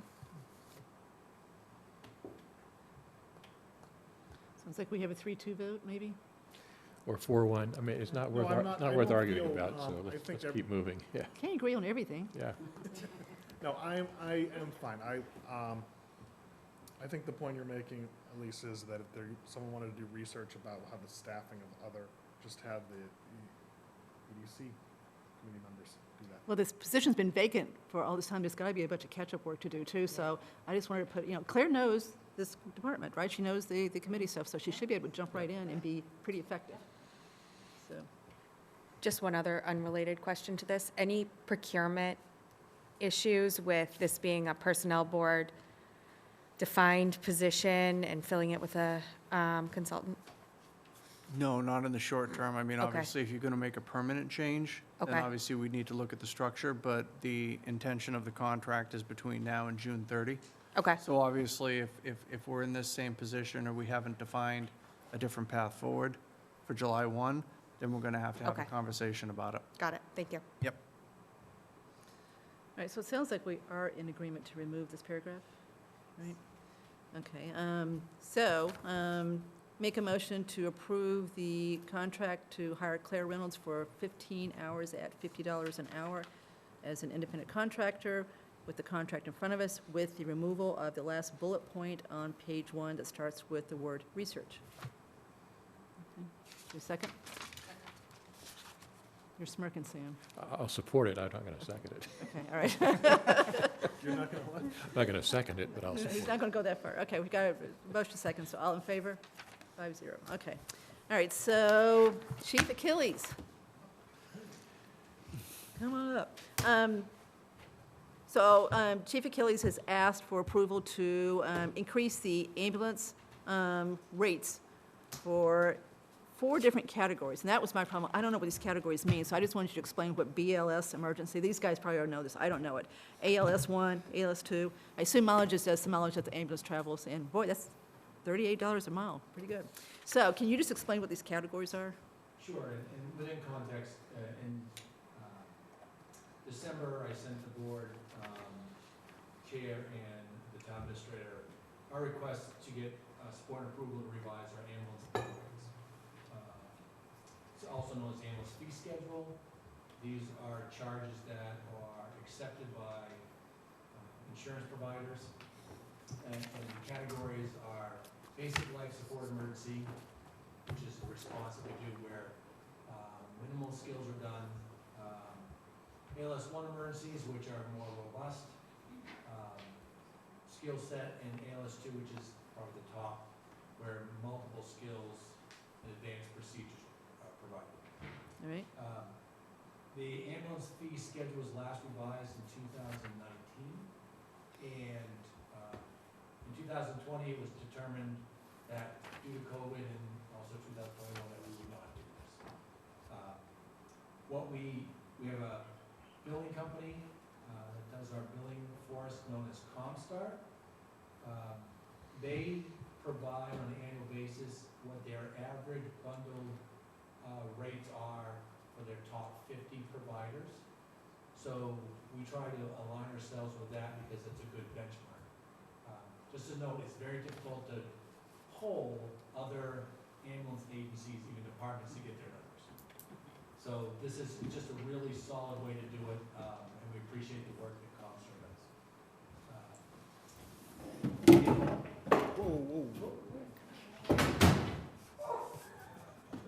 Nobody knows.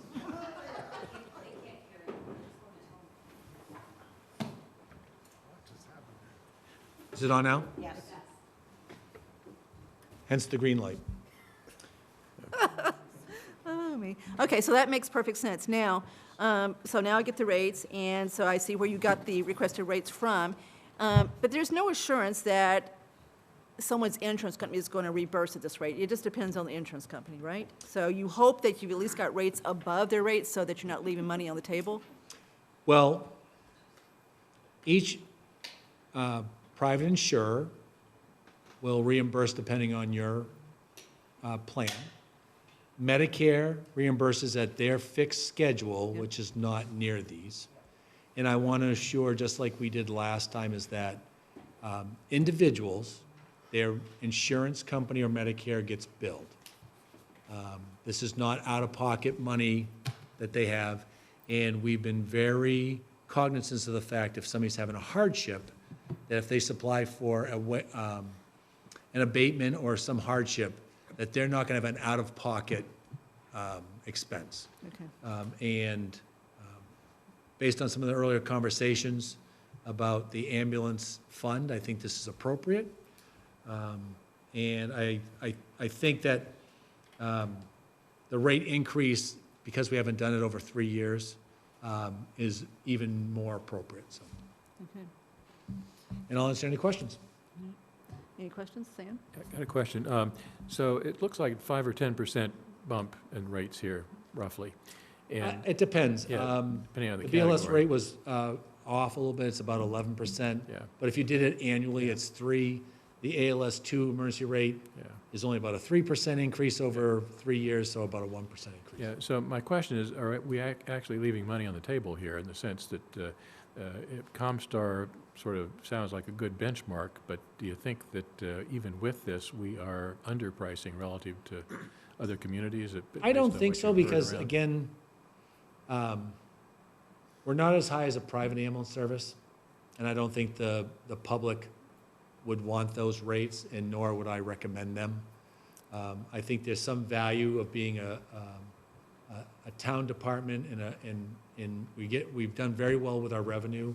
We monitor our collection rate. We're doing a solid work. The members of the department do a great job documenting, so we get what we bill out. So I'm very comfortable with these rates, and I think that there's not money left on the table. Okay.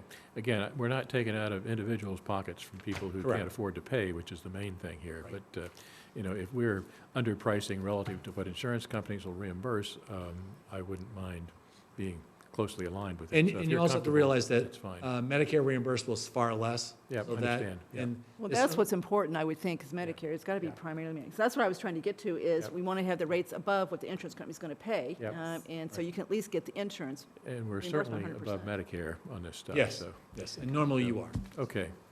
Thank you. You're welcome. Any further questions for Chief as far as his proposal to increase rates? Okay, so Chelsea, you want to make a motion?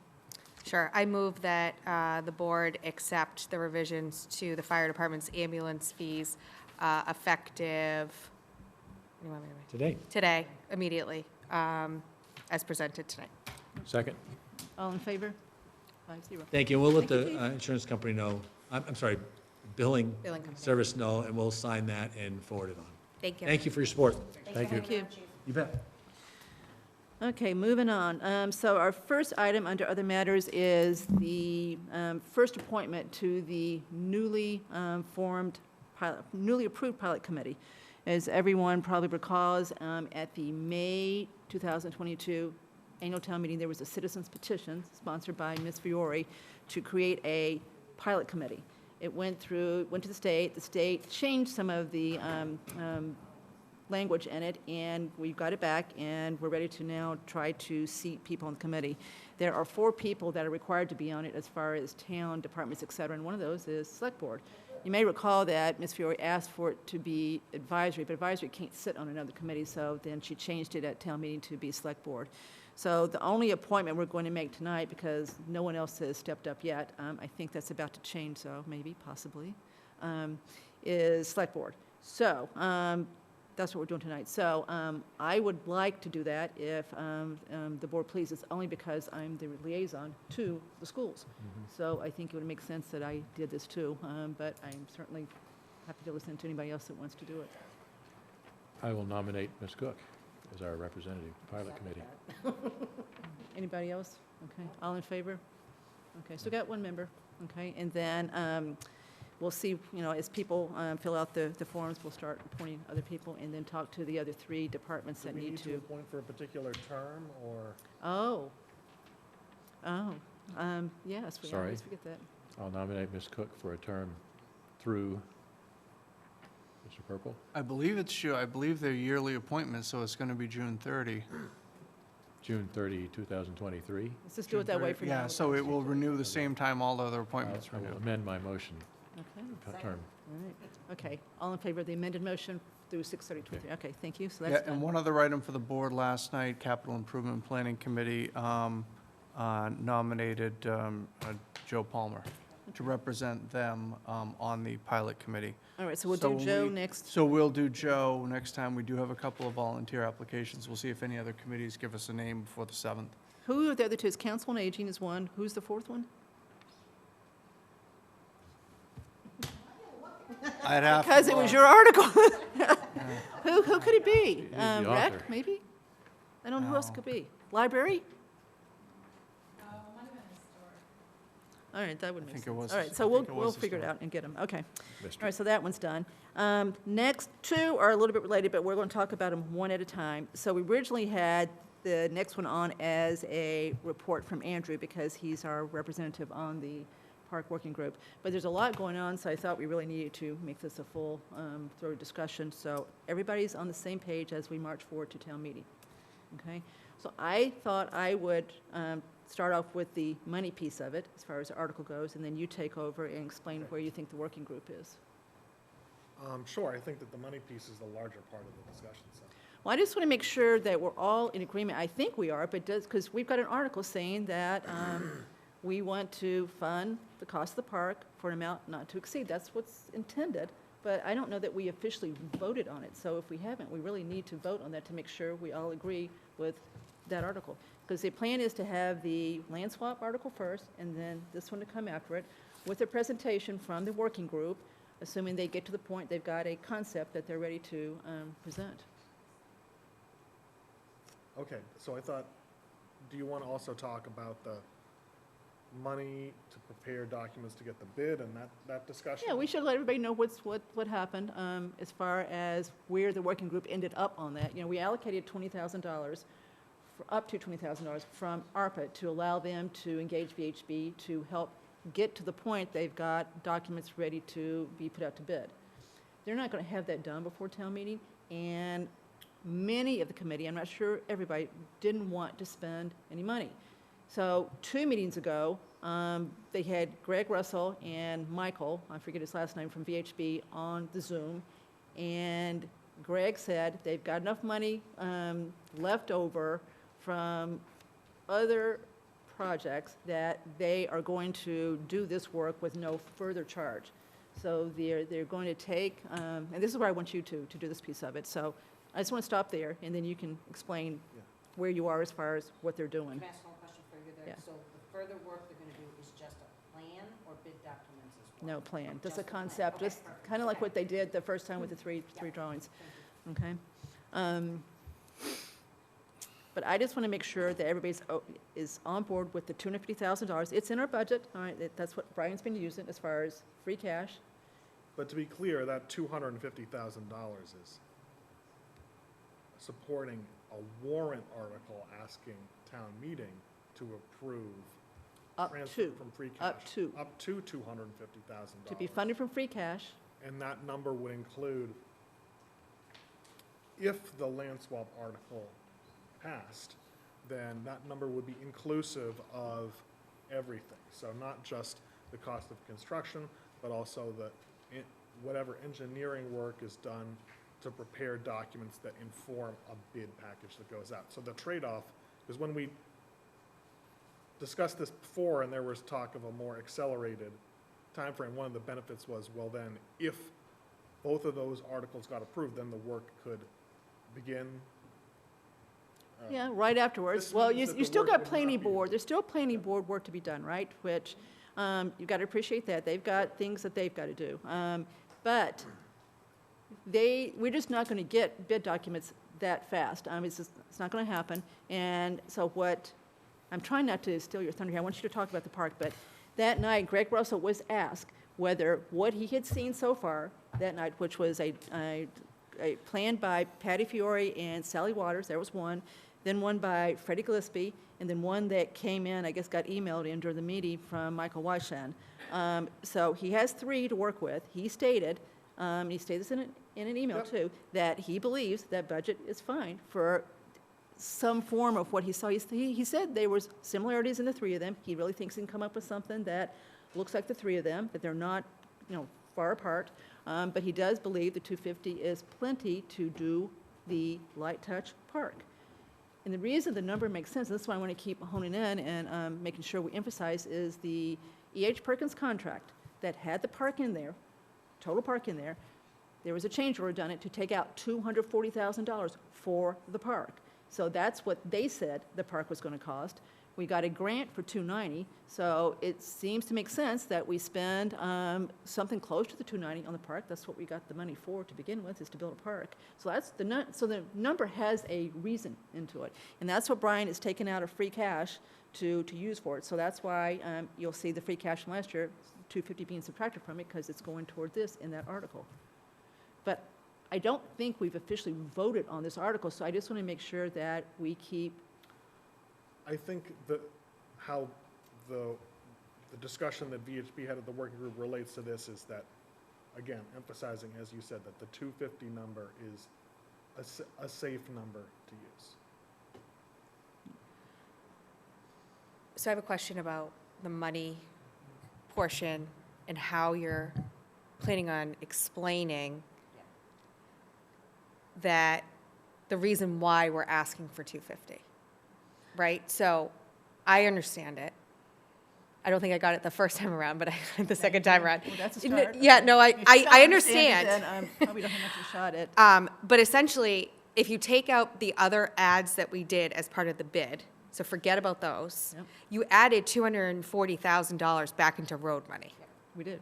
So that's what I think needs to be clear, because at first I was thinking, why don't you just take it out of the road money? But I think because the intent is the park, you don't want to take it out of road money. Is that fair?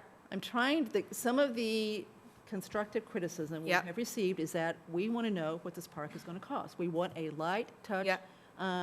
park. We don't want to spend $1 million on the park. Mm-hmm. And so how else can you explain what it's going to cost unless you just say, we're going to spend no more than $250,000? Pick it up, 240, 250, Yeah, whatever it is. whatever it is, Yep. right? But 250 is what Brian's got built into the rev cap right now, okay? Because that's what we said use.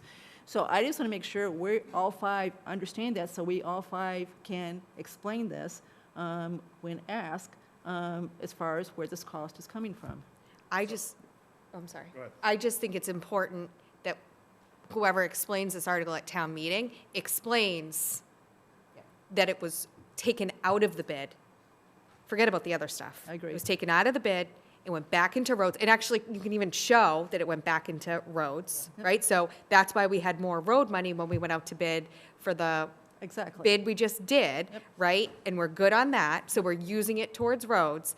And I just think it needs to be clear, because I think people are going to see the 240 and be like, wait a second, if it's not explained that it was taken out initially and put back into roads. Yeah, I agree. So I'm good with your methodology. Okay.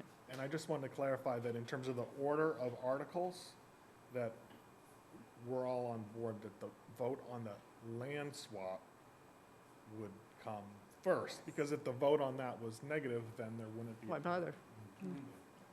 And it would again emphasize that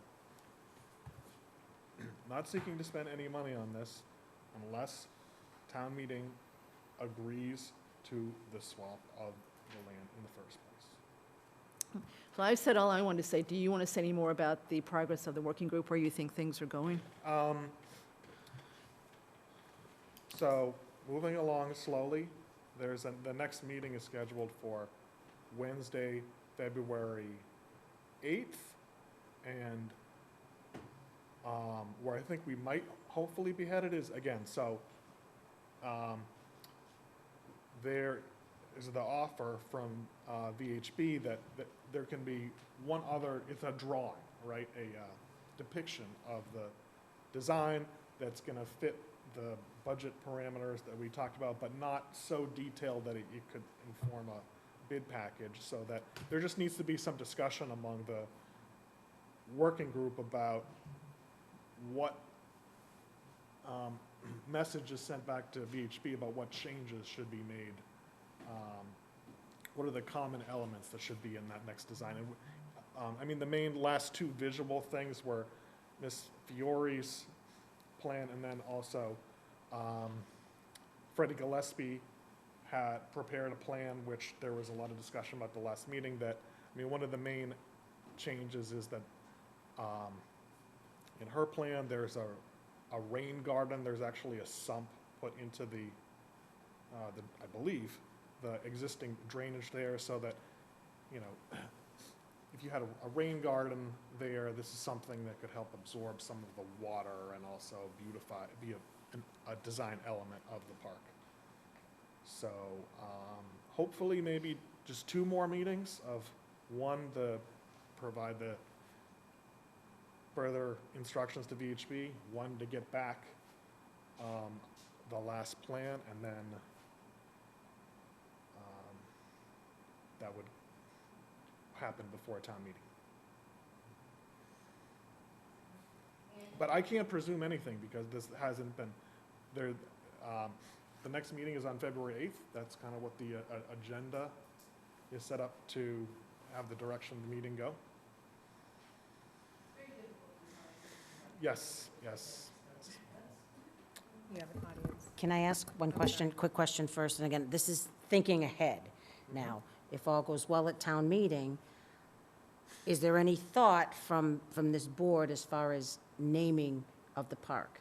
And if so, just to keep in people's minds, you know, is that something that we would potentially maybe ask? I just don't know that everyone's going to want to So- call it St. Mark's Park all the That's time. a good- So, well, so again, my question is just to think about, you know, would we put a new group together, or could we ask the working group who's put all this time and energy and gotten all this feedback into, you know, coming up with some suggestions? I think the two most concrete discussions that happened is, there was a discussion about Tricentennial Park, and then there was also one Heritage Park. Okay, what was the first one? Tricentennial, Tricentennial, and the yeah, other is Heritage. So you guys have discussed it? yeah. A little bit, yeah. Let's not get the cart before the horse. I'd rather figure out what's going to happen here, and then we can worry about naming. I'm being positive, Sam. Yeah. So I'm I'm optimistic, just but- thinking ahead that, you know, that's our next Yeah. thing that we're going to discuss Okay. regarding the park, Yeah. that's all. Just to keep it on radar. All right, we got a couple of public comments. Anybody else? Fine? All right, Ms. Hewitt, come on up. So we go up here. I just wanted to add a little bit on to what Mr. Dunnington was just saying, that I did work with Marguerite a week or so ago and changed up the plan a little bit. And we added in the rain gardens because that was originally on the VHB plan to explain the drainage that was put in. And I also added in, at Marguerite's request, a pathway that went from the middle of the library parking lot, where they want to create handicapped accessible parking, and created a new walkway along the back of the parking lot up to where that gathering space would be. And she had some interesting ideas about maybe relocating some parts of the story walk or something to that walkway area to get them off of a septic tank. So in the end, I think that the plan that Marguerite currently has from Sally and me is really not very far from Freddie's. The meadow in the middle of downtown Southborough is an entire wild card, and I don't know where that goes from. But Freddie had some additional plantings, and we disagreed over like a windscreen for the old burial ground, but otherwise I think they're pretty similar. She wanted another pathway going down to 85. I'm not sure, I don't support that. I'm not sure how the working group feels, but other than that, it's pretty similar. Okay. Thank you.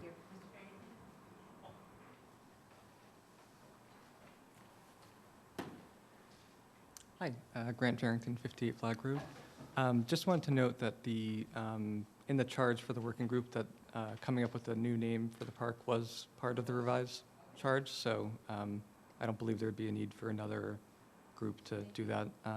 You know, I think we had discussed the potential for having another public forum to discuss a name potentially, but we just had kind of an informal discussion on it so far, so thanks.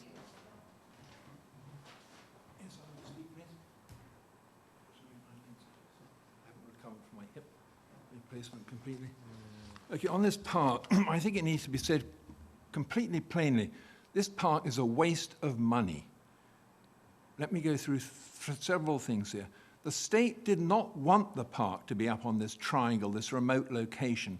They wanted it on Main Street. That's on the record. I've spoken to Mr. Lorien about this, DEP director. He is mad as hell about what's gone in this town and what he's been told. Lies. It was never intended to be up there. No one goes up there. No one walks up there. It was supposed to be on Main Street, where people live and walk and where there is history. If there's a history walk, it can go up there. It doesn't have to start up there. Who is this park going to be used by? You know, none of this has been...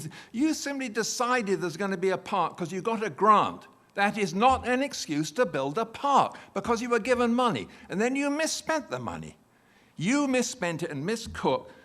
Cook, you laid into this lady 2 weeks ago, very unfairly. You said this money was not misspent. It was not misappropriated. It was. It was misspent, and it was misappropriated. I will go into this one paragraph. That money, very little of that money was spent under the surface of the road, under the surface of the ground, for projects to be later finished above the ground. Mr. Lorien was told by this person and by Galligan, he met with that individual and Galligan. These are the people responsible for the lies. Don't you see what's happened here? You're believing the lies. This whole project is based on lies generated by that individual and Galligan, who's quit because she bungled the whole thing into a disaster, and she's gone for good cause. Now, let's see. Lorien now knows the truth. He's mad as hell. Yes, he's mad as hell. He would like to retract the statement he made in the memo you wrote. It is absolutely true. I spoke to him. You have no right to speak to me. Excuse me, sir. I'm on The only agenda. lies that are being told right now are the ones coming from that podium. Well, we'll have it out. We'll get to the truth, Okay. right? Because I've got Mr. Lorien on my side. He's No, mad you as do hell not. at I've you. spoken to Mr. Lorien in the last several weeks. I understand you've been speaking with him, and I he have. does not agree with you. He excuse- still concurs with what has been said at this. Are you giving him the floor, Chair? Or do I have the floor? Yes, I will. Mr. Perry, I don't know what has brought you to the point that you're here tonight calling us liars. I'm We're not calling liars. you liars. I did not call you liars. I called Galligan and the town administrator liars, Well, not I you. take exception to that. There's no one that's lied. We have Oh, said, okay. Mr. Perry, let me finish. You talk and you talk and you talk. Let me finish, and please listen. When I was on advisory, when this project came through, I said that I thought that the problem with the project was that we didn't take enough time to look at the use of road fund monies that might have been deployed better elsewhere. But I never said anybody lied, because they didn't. did lie. They did not. I don't know where, you came to. Okay, you're going to let me Mr. Perry, you're explain going to let it? me finish speaking first. I'm speaking right now. You came to our meeting in November, and you said, this was after the public forum for the park, and you said, love it, it's great, they did a great job, but I want you guys to go to Courteville, and I want you to buy that property, tear that house down, and make that a park. And then a week later, this starts. I don't know where this came from. I don't know. I'll tell you where it came from. Well, maybe you want to tell me where it came from, because it's not true. We have worked diligently to try to salvage a project that clearly was not necessarily done and thought through the way it should have been. But there was no dishonesty, there was no anything about it. Yes, there was. No, there was not. There was not. Okay, can I explain how there was? No, you cannot, because Because there was- say, I'm you're not- going to shut me up, are you? This is a democracy, I have a right to speak. We have let you speak. No, have you gone- haven't. He butted in. Now you're butting in. I haven't finished speaking. You can't just shut me up like that just because you're Mr. Perry, you're chair. calling him a liar. I've seen the emails with Mr. Lorien. Okay. We know what well, Mr. Lorien So why thinks don't you about let me this. explain what the lies are? Because this is the unfortunate fact. You five are honest people, but you have been lied to. You have been lied to. You've bought into the lies. This is the whole problem. That's why you're backing this project. Now listen to me. I'm telling you the truth. I'm trying to save your asses because you have been lied to by Galligan principally and then by the town administrator. Number one, the reasons for this project are fake. There is no major flooding up at the existing intersection. I have spoken to VHB Greg Russell today again. He says there's a minor problem up there which could easily be resolved through one of the other options which were prepared for Galligan. I've put in a Mr. few- Perry, Now you're shutting me up again, I aren't am you? going to ask you to stop. You're not telling us anything new. Oh. You were never involved in this project until recently. Again, I don't know where you're getting your facts, but your facts are I'm just getting wrong. my facts No from one here has been lied to. Independent people, not you, from VHB Consultants. Now listen, you other members of the board, listen to me. Galligan lied to you. She's dragged you into this. You're supporting a project built on lies. The park is one example. It was never proposed to be up there by the state, but Galligan moved it there. There is no major flooding at the existing intersection. It's very easily resolved. VHB actually came up with an option for that. Galligan rejected it because she wanted a great big $1.1 million scheme instead, unnecessarily. VHB was told to move the road south. Why? Because it would then fit a parking lot for St. Mark's. And I found out today, by the way, today, that who asked for this parking lot? I thought it was Galligan, but it wasn't. VHB told me it was actually St. Mark's.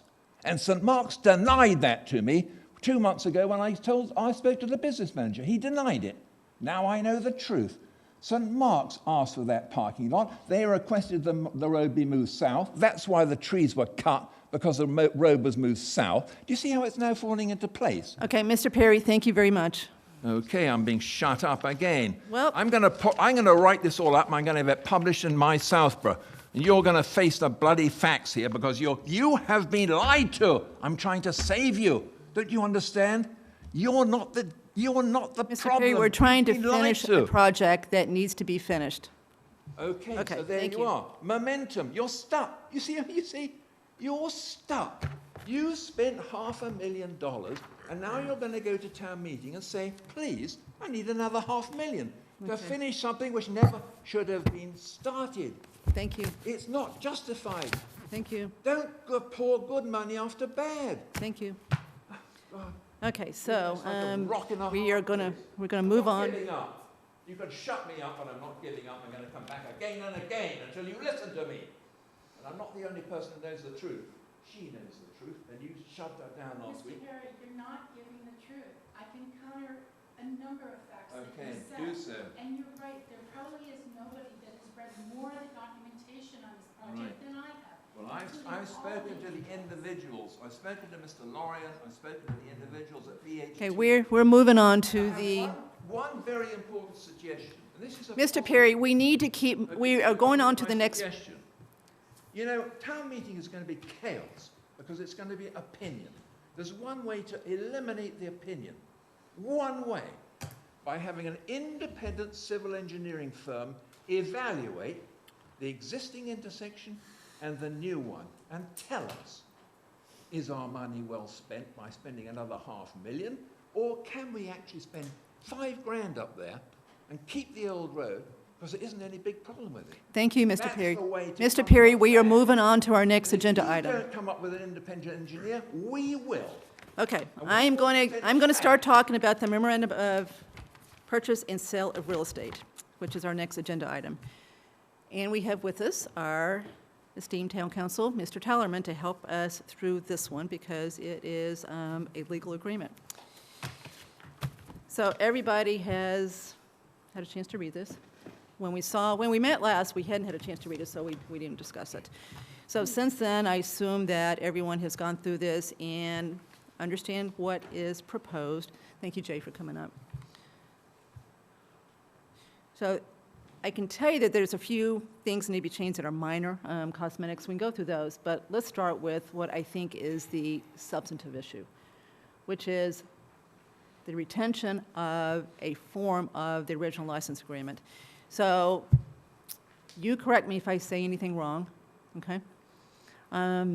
This agreement basically, upon signing this, upon execution, would extinguish the original reciprocal license agreement and would replace it with basically paragraph 5 in this agreement, which is another license agreement.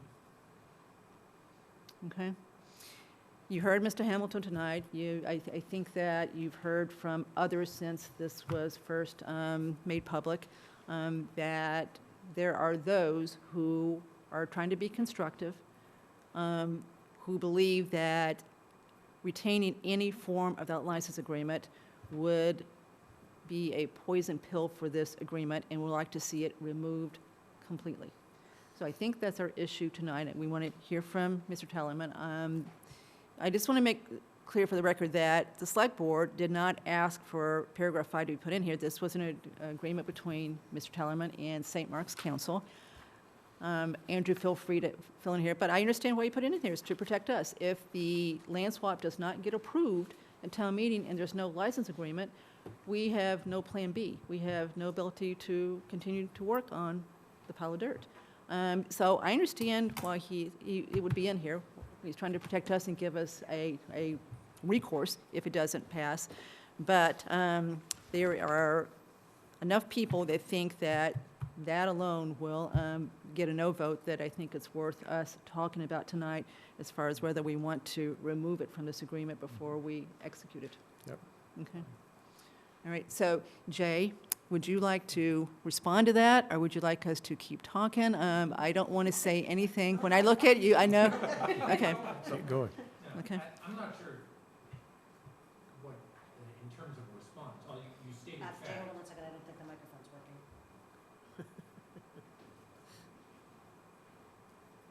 working. I think it's on now. Yeah. Okay. So I'm not sure that you stated the facts. I'll back up a little bit and to give, I think I've said this before, probably a couple of years ago when we were looking at licenses, probably for this project when I originally became town council. Municipal law is not particularly well attuned to the purchase or sale or conveyance of real estate and how it works and how a municipality can do work because town meeting's involved. If you were a city form of government, it might be different, but the way town meeting clouds the conveyance of real estate, you have to wait to gain those formal rights. And this happens with projects like this, or more typically with big road projects or other infrastructure projects. Towns live, their stock and trade is licenses. It happens all the time because you can move more quickly. Municipal law states that you do not need a town meeting vote. You can do a revocable license, and it has to be revocable by law to get work done, to have people enter onto your property and for you to enter onto their property. It's a pretty typical device. So here, going back a ways, licenses were done in anticipation of, and that was kind of the method discussed, seemed pretty regular and straightforward to me when we became town council. This process was already started, that licenses were contemplated to get us down the road a little bit while we were moving the project forward and then clean it up with a town meeting vote.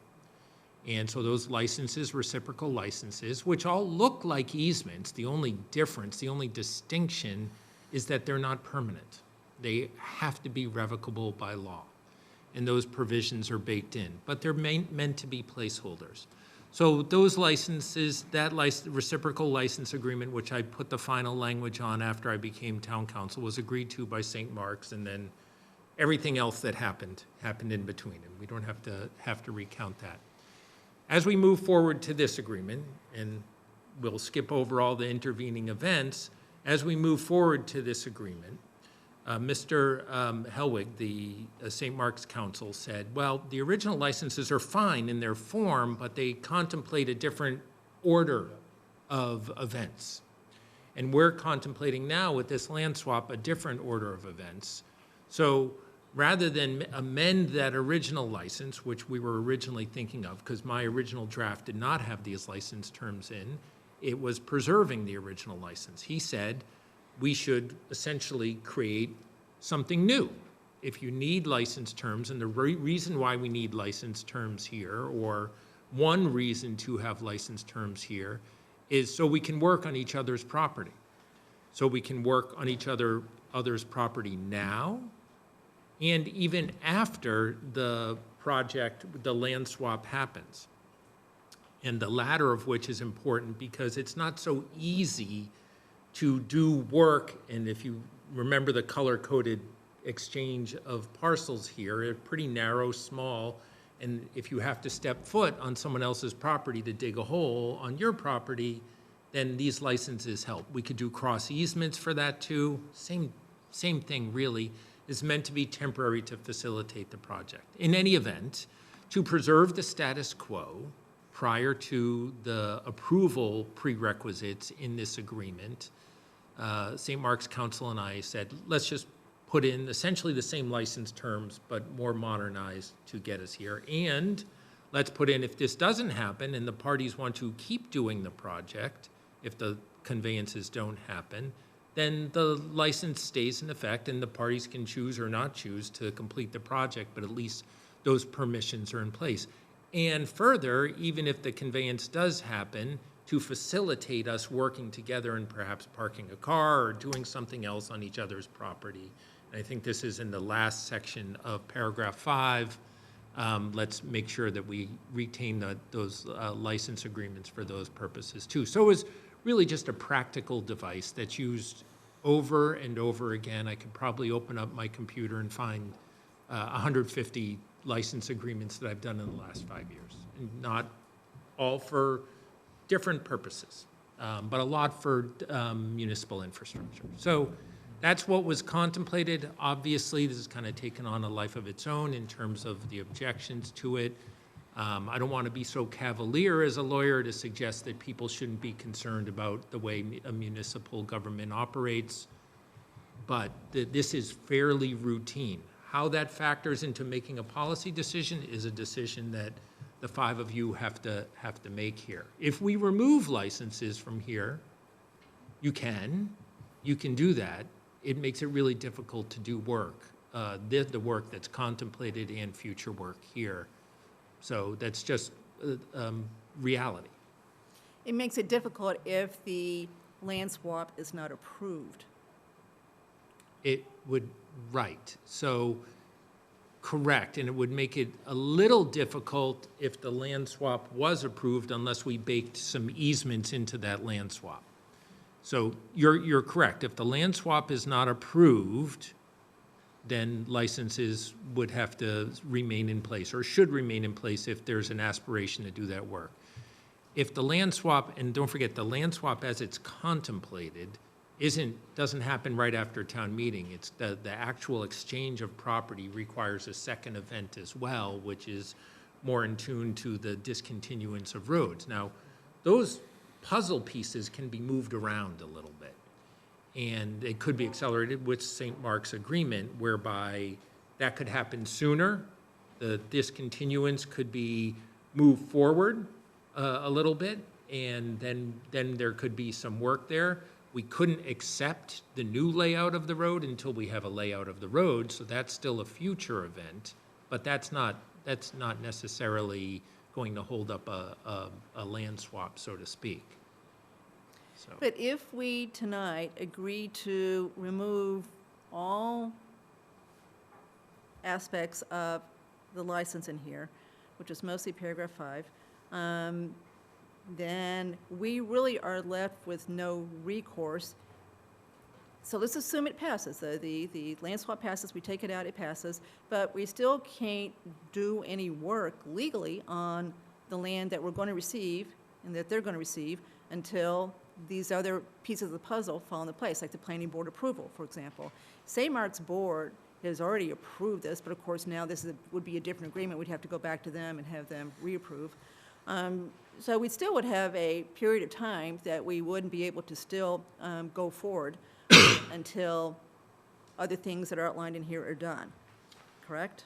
Well, correct. So, and there's a couple pieces. That discontinuance does require a town meeting vote. Abandonment doesn't, but discontinuance does, so that would be a future town meeting vote. Although, again, we could change the agreement to accelerate the discontinuance. It just means that it wouldn't be a public way. It would still be town-owned, but it wouldn't be a public way. So there could still be some means for accessing onto the property, but you would be cutting that off. So that could be accelerated to a certain degree. The planning board approval, and I've had some discussions with planning staff on that.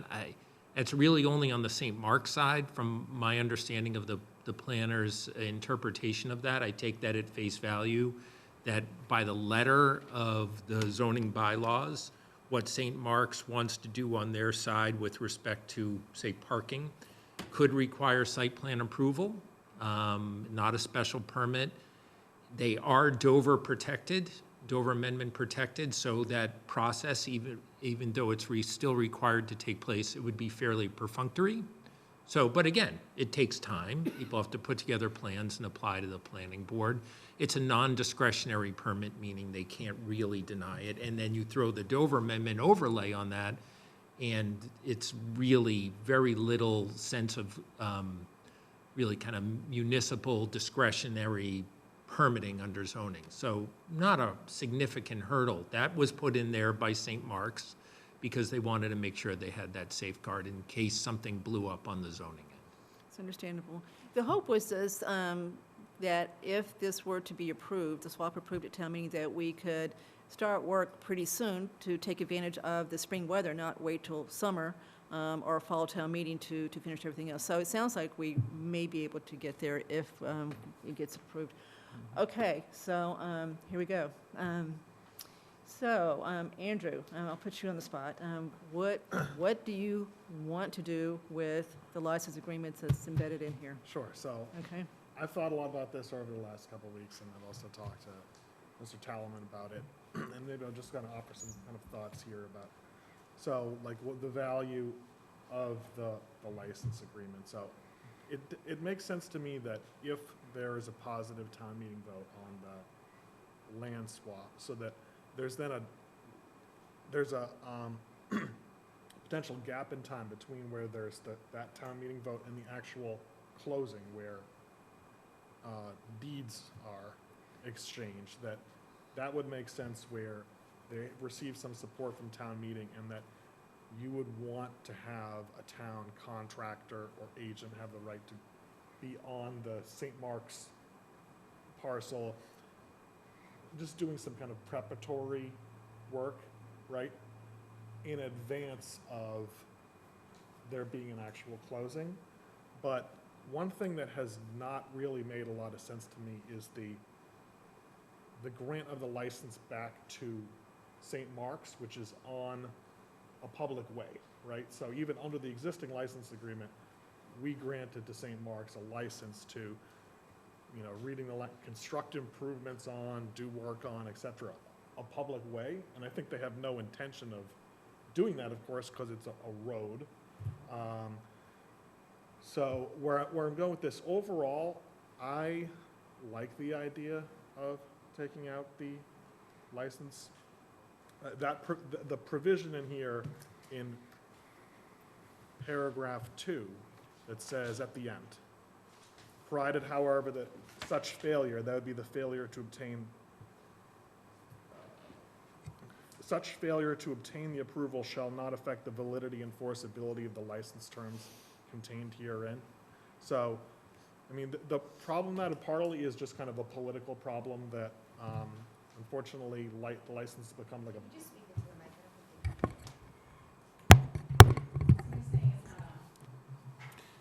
It is on. It is on. Yeah. I was talking too far away from the That's microphone. much better. So what I was saying is, just backing up, having a license between the time where town meeting approved land swap and the actual conveyances of the properties, that would make sense to me. But I do think we should really look into taking out the last part of paragraph 2 that says,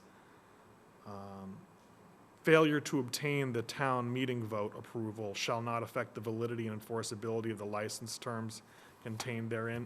And I was saying part of it is kind of a political problem because all the license really is St. Mark's giving us the right to go onto their property and do things. There's,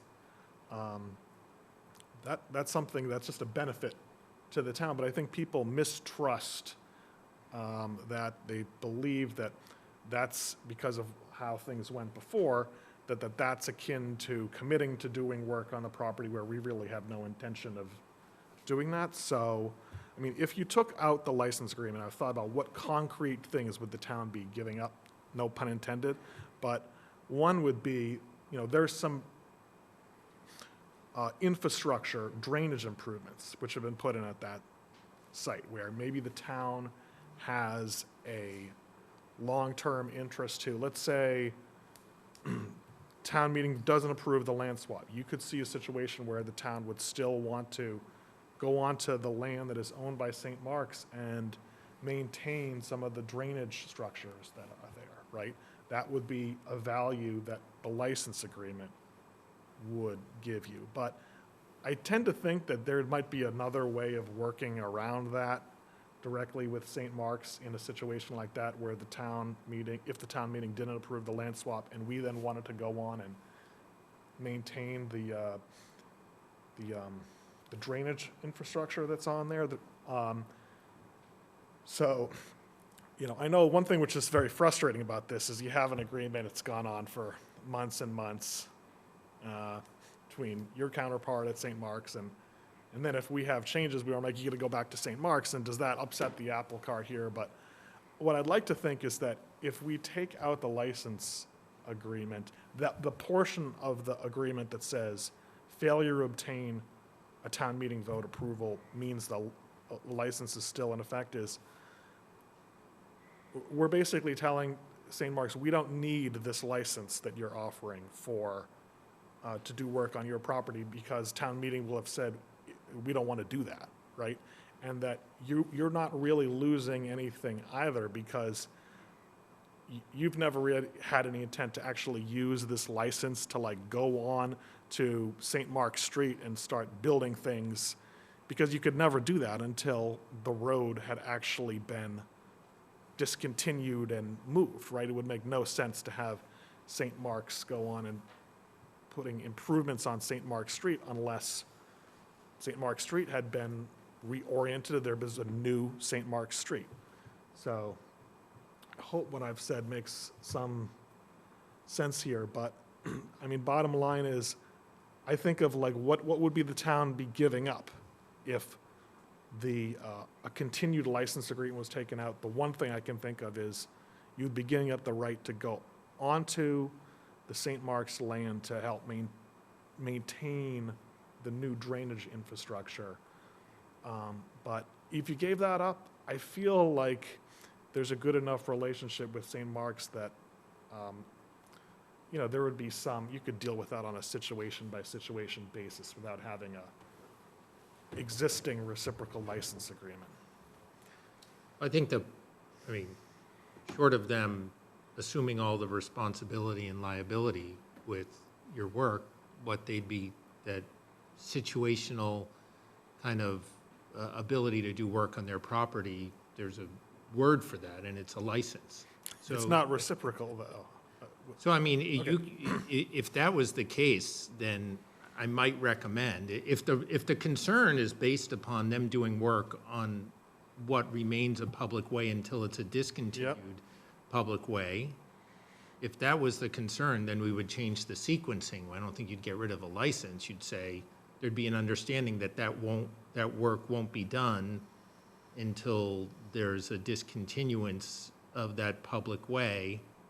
Yeah, yep. No, that's something you could do.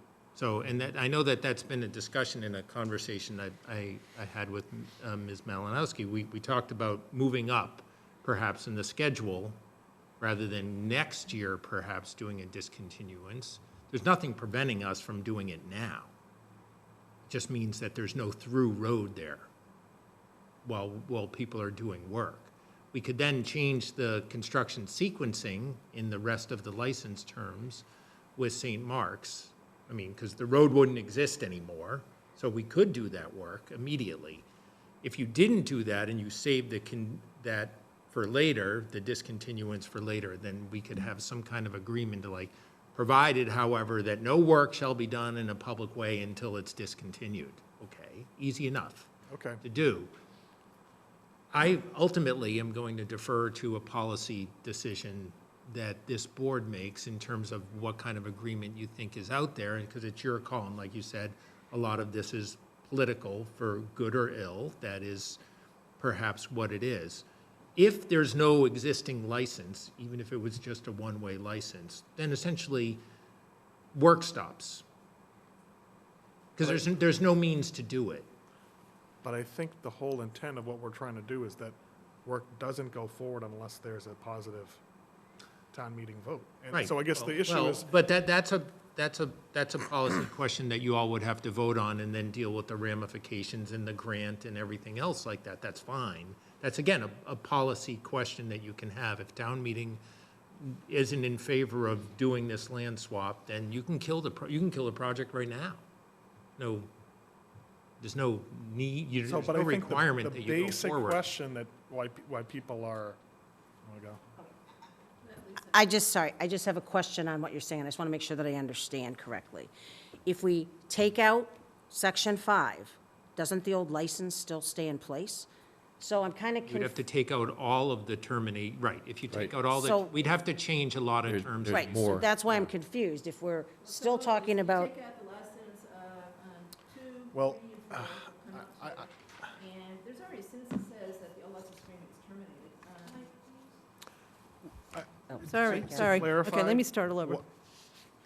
I just wanted to be clear, that's all, that if we take this out and we're talking about what we could or couldn't do, isn't the old license still in effect until we rescind that? So Okay, I just want to be clear on that. I thought. Either party could revoke it. Those licenses remain in place. If, for example, just a for example, let's say for whatever reason, snowstorm of the century, town meeting doesn't happen. The licenses remain in existence and the project could proceed however you see fit. There's no legal requirement right now that a town meeting vote has to occur in order for the project to move forward. So it's just, so the license does until either St. Mark's or the town revokes it. That license exists right now. And so if we don't revoke it, then that license still exists until one party, until we revoke it. So to be clear, paragraph 2, 3, 4, you take out the last sentence. You would, I think, delete 5, except maybe leave the first sentence, which is where I think Lisa's going. Because if she's saying if you get rid of paragraph 5, you get rid of the sentence that says that the previous executed reciprocal license shall terminate. And so you leave that sentence. I just got to say again, we've come a long way to try to get this resolved. And I still think that this license agreement, the revised license agreement that's in the MOU is a poison pill. Now, I don't know how many votes it is. I don't know. But I've heard from enough people whose opinion I respect and who really think through things and who want to see this project finished and are trying to be constructive, has said, this is a no-go for me. And I just don't know if that's going to be, what makes it not get 2/3 or not. So that's why, I know we run the risk if we take it out completely that we don't get the vote, it fails, and we don't have it Plan B. We say to St. Mark's, well, here you go, St. Mark's, we've got a road that we've put in your property, we've got a mound of dirt in your property, we've put some pipes in your property, and so. I believe there's some responsibilities under the existing license I'd have to go back to. We'd have to incur the cost and expense Or putting it back, or trying to. restoring the property to its original state. And And we then be- obviously you have to deal with the grant, too. Yeah, so we believe that that option, which some people have said, just undo it, would be more costly than what we're proposing to finish the park. And we end up with a park in a piece of land that's twice as big, that's contiguous with our library land. So it just still seems like the by far better idea is to finish this park. Can I offer a comment? Yep, go ahead. I try to sort of step back from it. I've talked to a number of people about this as well over the past months, and I heard the message from town meeting loud and clear. And for me, the fundamental issue is town meeting wants to be in control of the process and have the decision about, where we go now. And I think that it seems to me that removing the license language is what I'm hearing, certainly. Also, though, to Mr. Tallerman's point, I think that if town meeting does vote for the land swap, then I think there is value in retaining the license terms to start moving forward with the process in a reasonable way, given the things that need to happen as next steps here. So for me, it's not removing all of the license language, but it's making it clear if the town meeting vote is not for the land swap, then in fact, we're back to square one And we got to deal with the issues about, you know, removing the infrastructure that's been built, et Well, cetera, potentially. to be clear, and I'm not suggesting that this is a particularly palatable alternative, to the extent that town meeting chose not to wrap their hands around the swap, and we had no recourse because the licenses were then terminated. Yeah. Again, I know this is not likely to happen. I mean, there could be a passage of time even, and then it could happen. Yeah. New licenses could be established if there was overwhelming support otherwise amongst folks that across the spectrum to do that. No one is suggesting that as an alternative, but it doesn't necessarily mean that you have to give up on the project altogether. You could. We could, At yeah. any given point in time, this board could give up on the project and a future board could agree with them, or the future board could revive the project as they see fit. I understand, but again, my message that I'm getting is that we need to give town meeting the ability to say stop or go. And I think removing, basically terminating the existing license and then making any new license contingent on a positive vote from town meeting on the land swap. Only to get us to the Only to- point that the deeds are filed and we can That's work right, on it. that's So right. that's, to me, a nuance that makes sense if we really think we can explain it. Because, Jay, one of the things that we've heard many times is that some people perceived the license as an end-around town meeting. Even though it wasn't true, we know why the license was done, to try to get the project going. It wasn't intended to be an end-around, but that's how it's being perceived. And that's why this thing is such a poison pill. So if you do what Sam said, which is have the license only effective if the swap is approved, so Right. that we can keep working between town meeting and the time the deeds actually are recorded, Right. that makes a lot of sense. That So that you still don't just gives- have to stop and wait a few more months until it's summer, and then it's not a good time to do the park. And that gives town meeting control over go or no go. And I Yep. think, So at least I- that's what I'm hearing. is I could what predict people the want. only thing there, so again, if original license terminates under first, in the first instance, and all licenses terminate if town meeting doesn't approve it. If I'm St. Mark's, the thing that I insist on in that instance is that some kind of license remain in place and the town be obligated, as they are currently, to restore the property at their own cost and expense and liability. So if they'd be crazy not to agree to that, or not to insist on that. So you couldn't get rid of it, you could have it fixed, but you would have to bind yourself in that instance to, again, a measure of work that in and of itself is costly.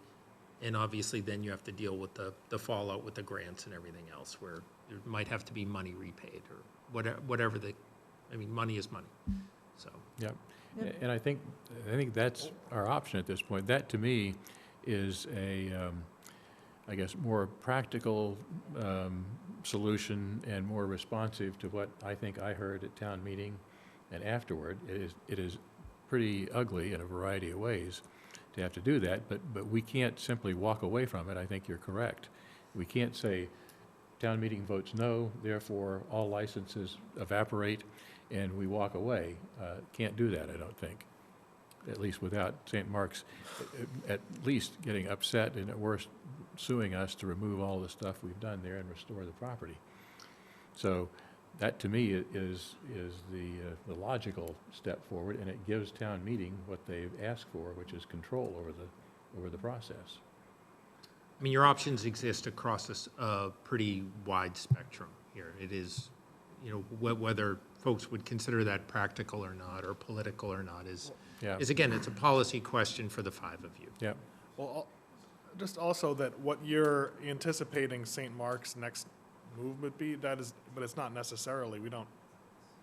You're a lawyer, Andrew. All right, well, I mean, I'm not trying to be flip, please. I apologize if it comes off like that, but they're represented by competent counsel, and we've made a mess of their property. And they've got fiduciary responsibility to their board and their organization. So, yeah, they can't be expected to sit by and say, you walk away, don't have to do anything.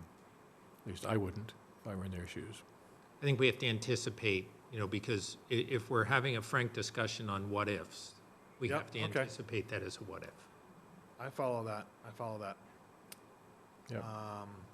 But I do think that they also have an interest in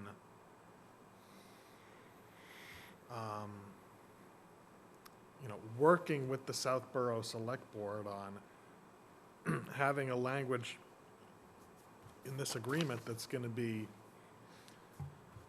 most likely to succeed in a town meeting vote, too. Right. Yeah. Yeah. I can't speak for those are private discussions by their board. Who knows where their interest lies? I mean, I don't think that they want the project done. I don't think they have a Yes. burning desire one way or the other. They'd like to see the project done, is my assumption. What they think about this local legislative process is probably irrelevant. Mhm. But it seems to me the next step is to put together an updated agreement. That's what the board that likes. does what we're talking about here, and seeing if St. Mark's is amenable to this update.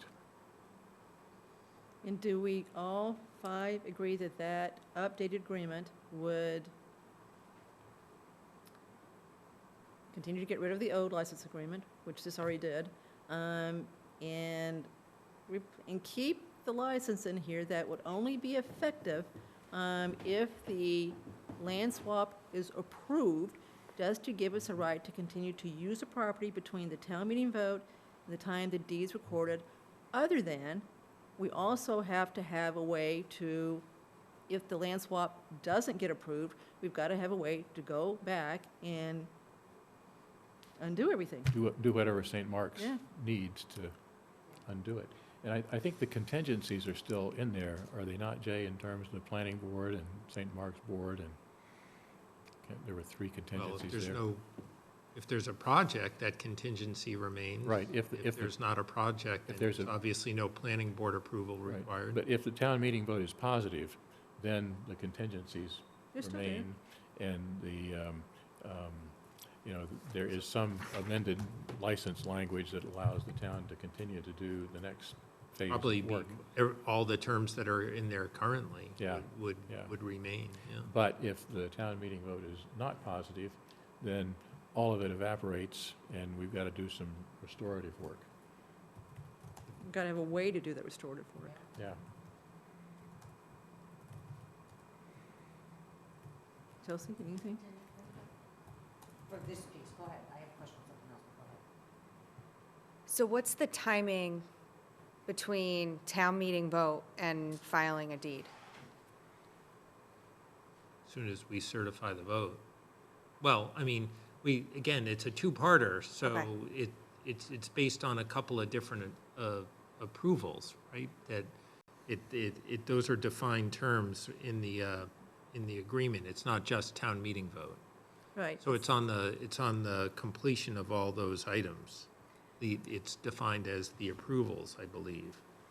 Yes, the planning board thinks they also are going to do major site plan approval on our piece, Lisa. Yes, Okay, correct. so we do have. I'm not sure that's required, but that's, if they do, they do. They believe it's required, I will say that, so. they believe it's I'm not sure if they do. I think they spoke about the St. Mark's piece. I'm not sure if that applies to the town's piece, but again, whatever they require, provided that it's actually accurate. So Lisa and I met with the planning board chair and the town planner, and they clearly said, they would distinguish him, minor and major, 2,000. 2,000 square feet. Way over that, so they do think that they are going to do major site plan approval. We're going to have a hearing about the trees in the wall that was taken down, but we'll get that done before town meeting, and we should be okay with that one. And then they have to write a report, but we've given them all the information for that report. So we've done everything we can to satisfy what the planning board believes their role is in this. You're missing out one important point. Can I speak to it? No. Okay. Shut me down again. It's very important. We're talking to Mr. Tellerman right now, Mr. Perry. We're not taking public comment right now. So does this have anything to do with the timing of when you would be able to decommission the road? Does that play into the deed filing too? So there are three contingencies in here: town Yeah. meeting vote, the discontinuance, and the planning board contingency. Okay, So we could move, there's no reason why we couldn't discontinue. I think the hope was that we would kind of build out the new road and keep the old one kind of open or at least available until such time as the new one was ready, and then kind of discontinue and accept at the same time. yeah, You could discontinue now in this town meeting in the vote. There's no problem with that. It just means there'd be a dead end there for a little bit, which again, you could reroute traffic. It's not Yeah. the end of the world. That's certainly possible, and that was a discussion we had. If Yeah. that would help accelerate this, I really, it's a distinction without a difference. I doubt St. Mark's would particularly object to that, while they're obviously always concerned about access. Mm-hmm. That doesn't seem necessarily like a principal part of their everyday right. access. So for the short period of time that it is discontinued and unavailable for public use, Yeah, then I think that was something we can live in. It might help the schedule. Because So- if we didn't do it then, we'd have to wait to a Another- special town meeting to do Right. it? Well, discontinuance is a town meeting act. Or is there a way to ask town meeting for a discontinuance upon doesn't the board accept the public way in advance of town meeting accepting it, Mark? The layout.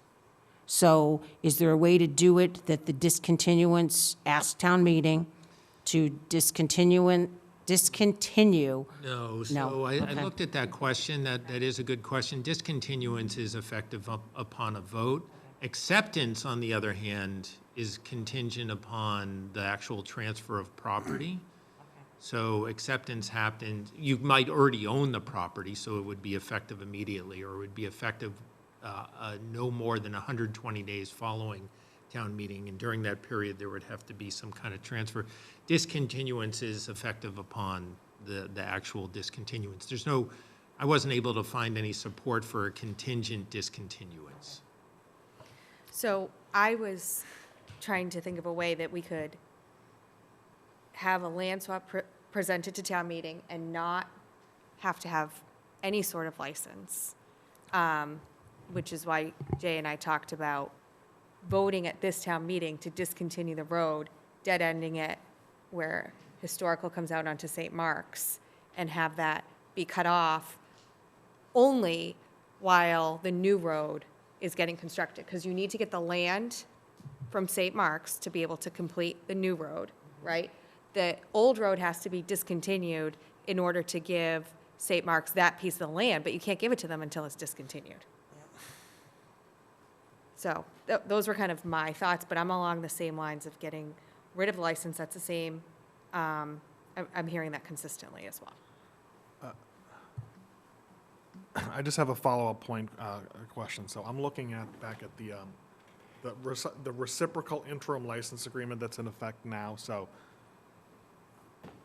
to your point about, you're saying that even if town meeting didn't approve the land swap, that as part of winding things up, that St. Mark's would have a legal right to insist that the town has to remove any improvements that the town put in there. I'm looking here at the license agreement, and I'm not seeing, It's not restorative in that, because there was a contemplation of a town meeting vote. I'm suggesting that they're not going, where is as is. If we end this relationship, that was built upon an expectation that it would be that town meeting vote was essentially going to be routine. I think that was everyone's expectation. And the fact that it has been anything but routine, I don't know. Look, I'm happy to suggest that we just walk away if I'm St. Mark's. I think we have to prepare ourselves for the eventuality that they're going to say, well, what are you going to do about this property? yeah, okay. Or I'm just saying we're that reserving all of our rights with respect to what you did on the property. All right. I'm just pointing out, I don't think I see that reservation of rights by the school in the license agreement. It says, the closest I found is that the town, its agents and employees are responsible to maintain, repair any park or road improvements that it installs on the property. So while that's the closest. No, there's liability that would flow from that, then I would be concerned about a little bit, because we didn't do anything except make a mess of their property so far. Yeah. And if we walk away, the state is going to want some money back, presumably, as well. That's part of this math on this. Yep. So not only do you have to spend the money to, in good conscience, restore it, I mean, and then you give back the $290. So I think if you just are trying to do whatever has to be done the least expensively, you still go forward and you finish the park, because it does seem like you get a park out of it and you spend less money. Can I ask one other question? I'm stuck on this discontinuance. So, under Section 2, Town Meeting Contingency, it says both parties agree the proposed conveyance of the land described herein are contingent upon A, approval of town meeting vote, and B, discontinuance of the portion of St. Mark Street encumbering town property. So, if it isn't discontinued until a latter town meeting, how can we convey property that hasn't met the two contingencies? Does that make sense? It does. Okay. We can't convey Okay. Okay. until it's discontinued under this current agreement. So does that mean that the deed then is delayed until, Yes. Right. okay, 3 events. 3 events? Planning board, Okay, just wanted to be- discontinuance, town meeting. So potentially, if town meeting agrees to this, and I know I'm repeating kind of what's been Okay. said, but I just want to walk through it again so I'm 100% clear. Town meeting votes, if there is no limited license or anything in place, we can't do anything realistically until the deed is done and the road is discontinued. Right, and the only reason we didn't mention acceptance in there is because I don't think they care as much about acceptance on their side. We have to do the discontinuance so that they can do what they want to do on their particular property. But I think it was anticipated, and we can change the order of that discontinuance and acceptance would happen at the same time, that it would be in one fell swoop, that there'd be those 2 particular actions at the same time. Again, we could discontinue now, Yeah, so that may be, and it might even make some more sense to do it that way, so, and then accept later. It just, again, it creates a little bit of a dead end there, so. So Mark, that leads me to one other question then. Do we have any idea how soon or what the time frame is for Perkins to come in? Because if they have us scheduled for June or July, I would hate for the road to be closed for months until the actual paving takes place on the new road. Do we have any idea at all? So I think the easy answer is the path forward needs to be defined first. So, if you recall, Perkins has this project that contains multi-locations, right? And I believe the intention is for them to come back and to try to finish all the work that they have left remaining on the contract. So, at one time. at one time. So I think that so once they come in and mobilize, they're able to finish everything. So I really think that they need to have a clear path forward as to, as of this date, you're going to have, all green lights for you to come back and do all of this work. So now let us know when, because that's going to be the first question. When can you come back? What can I do when I come back? So remember, this is important, so that's a great question, Lisa, because Perkins was going to walk away from the park, remember? And then Karen came to us the night that she resigned and said, oh, they've changed their mind because they're not going to finish with the other part, so they can now finish the park. But she did say spring, so I will tell you that. I don't know what she's defined as spring, but she did say spring. So if we could also accelerate the discontinuance of St. Mark's at this town meeting by putting that on there, I think we've got 2 choices. One is more risky than the other, but it probably is going to get you more votes, which is truly just to get rid of the license completely, old and new. So, but if we can discontinue the road, all I think we're waiting for at that point, the town meeting approves it, we're waiting for planning board to do their thing, right? And so hopefully we can help push that along, right? Do whatever, whatever needs to be done with that, and maybe we could get to it really fast. The money's going to be available to be used right away. So that's one way. That one runs a risk that if it doesn't pass, we really don't have a great plan B. Then the one that has a fallback is what Andrew just talked about, which is keeping enough of a license here so that we could continue to work as soon as town meeting vote took place and it was positive. We can still continue to work until we actually get the deed done. But if we could get the deed done pretty fast after that, maybe we don't need that license for that period. And I think it's definitely something for the board to consider. I mean, it makes no sense to go back to town meeting for a discontinuance. My only concern is Northborough Road. And no matter how long it's closed, people aren't going to be happy. But I think it's a valid path forward to do this, to move things along quicker, but it's contingent upon Perkins. But again, Well, we can talk to Perkins between, we got a meeting next week. We can talk to Perkins over the week and see truly what their schedule looks like, so we can get that answered as far as when they would like to come back. But I think the real issue, again, for me, is giving town meeting the ability to say go or don't go.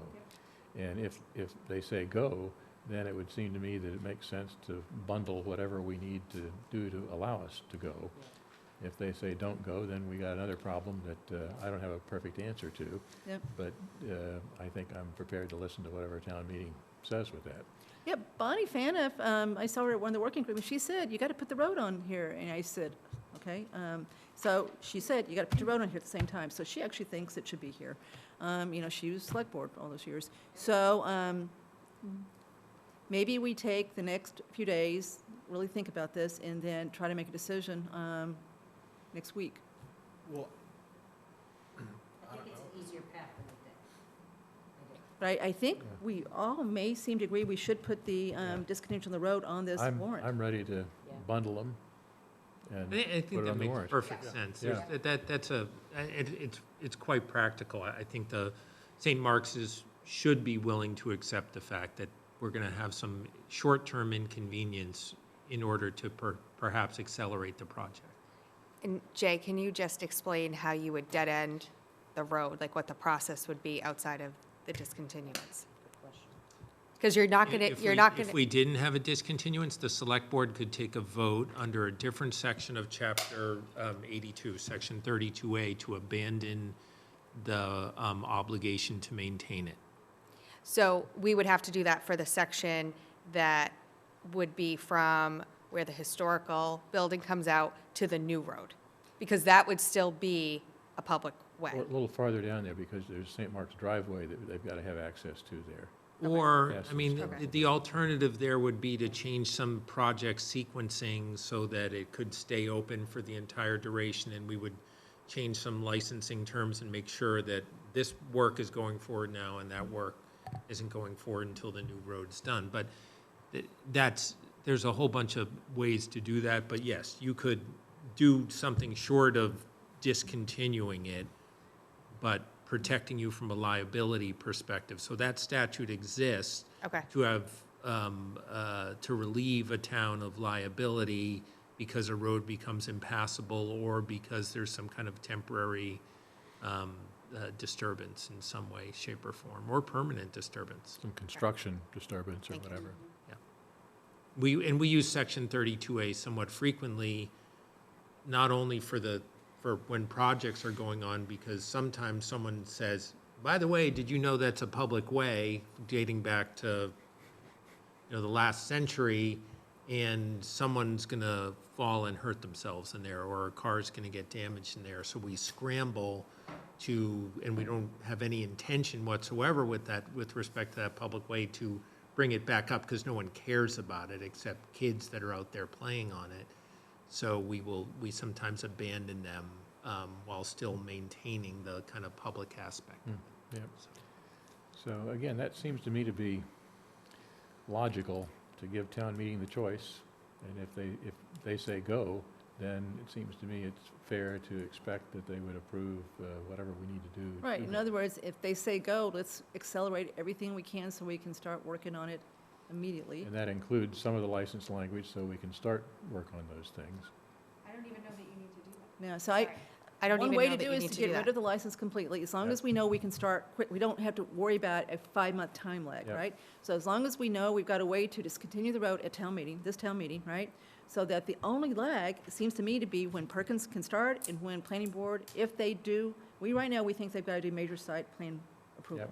But that, for the actual new road? No, the park. Okay, so, but this is, They can but start that that's, right now. that's separate from this discussion, unless I'm wrong. In this MOU, we're talking about acquiring the You're right, land. you're right, you're Okay. right, you're right. The planning board contingency is only on the St. Mark's side. That's right. All right, Which is just parking, Yeah. right? yeah. Okay. And that's what you were explaining, is it's, I don't know what the right word is, but simpler than full site plan review. Well, so, yeah, in a number of elements, whether you call it major or minor site plan review, it's just a different set of regs, but because they're an educational institution, the only thing they literally can look at is parking. All of the other elements for an educational institution just don't apply. Now, St. Mark's has always worked well with the planning board by going above and beyond the minimum requirements of the Dover Amendment, and I expect they would do that here if that requirement was out there, but it's not like it could be like an 8-month hearing, because there's literally one issue that they're permitted to look at under law. Okay, but let's be clear. Let's be clear.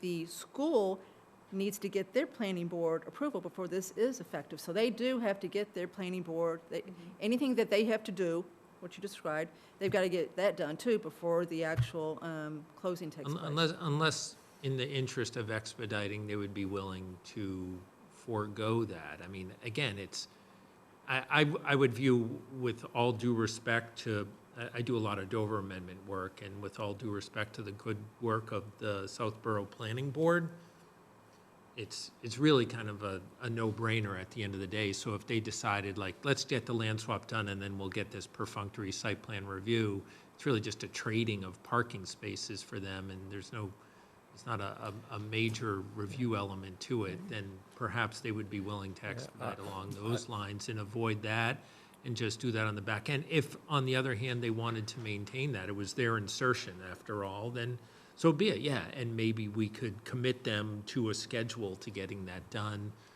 file for it within no more than 30 days or 60 days following the approval of town meeting, for 30 example. sounds good to me. Okay, Okay. not So yet. if, and I don't think you have to even make a decision to have me do some work here, because we're happy to do the work. We're going to change the MOU, the agreement to terminate the license if this thing doesn't happen, with the exception of whatever cleanup work we have to do. We're going to accelerate discontinuance. We're going to put a kind of a time period by which they should at least apply for that site plan review. And otherwise, just kind of keep everything else in play, right? I think that That's all sounds. right, Andrew? Is that- Yep. Yeah, I think we yep. can wrap that. Sounds right to me. So I can put that together, and we'll just share it internally, obviously, and then if it looks good, the next time you all get together, then it looks good. And I don't have to share it with St. Mark's, or I can kind of get them in the loop. It's obviously a public meeting, so they're gonna know this happened. If you all want, I can work with Todd so he's prepared. Yes, please I do. think that makes sense. Yeah. To get a heads up. I mean, if this was executive session, I would say no, it's not. So we may as well, and that Mark can contact his folks over at St. Mark's too, and we can kind of put the squeeze on a little bit. Absolutely. And one last thought, Kathy, if I may. I just want to thank you again for putting all the time and energy that you did into this MOU, and these comments are no reflection on the work that you did. I No, mean, I don't think they are either. Believe me. well, no, I just publicly want to thank you for the time and energy you put in to meet with St. Mark's and to try to find a solution, to bring this forward. So, that's all. Well, thank you, Lisa. Okay, can I speak now? You finished that item? I can speak on it? You can speak if you want to talk about the MOU specifically. do. That's our agenda. do. So if you've got comments on the MOU and Yes, I not do. just blasting us for. Okay, I do. because this is not the fault of a consultant attorney who's trying to do a very good job, and he's caught in a jam because it's a political issue, isn't it? And you now realize it. You're now finally taking positive steps to eliminate some of the blocks. But you're not going to succeed. You know, this trivializing of the planning board's role is really abominable. The planning board is a very significant board. Under Chapter 41, Section 81I, discontinuance of a road, the state law actually gives them the power to investigate. It uses the word investigation.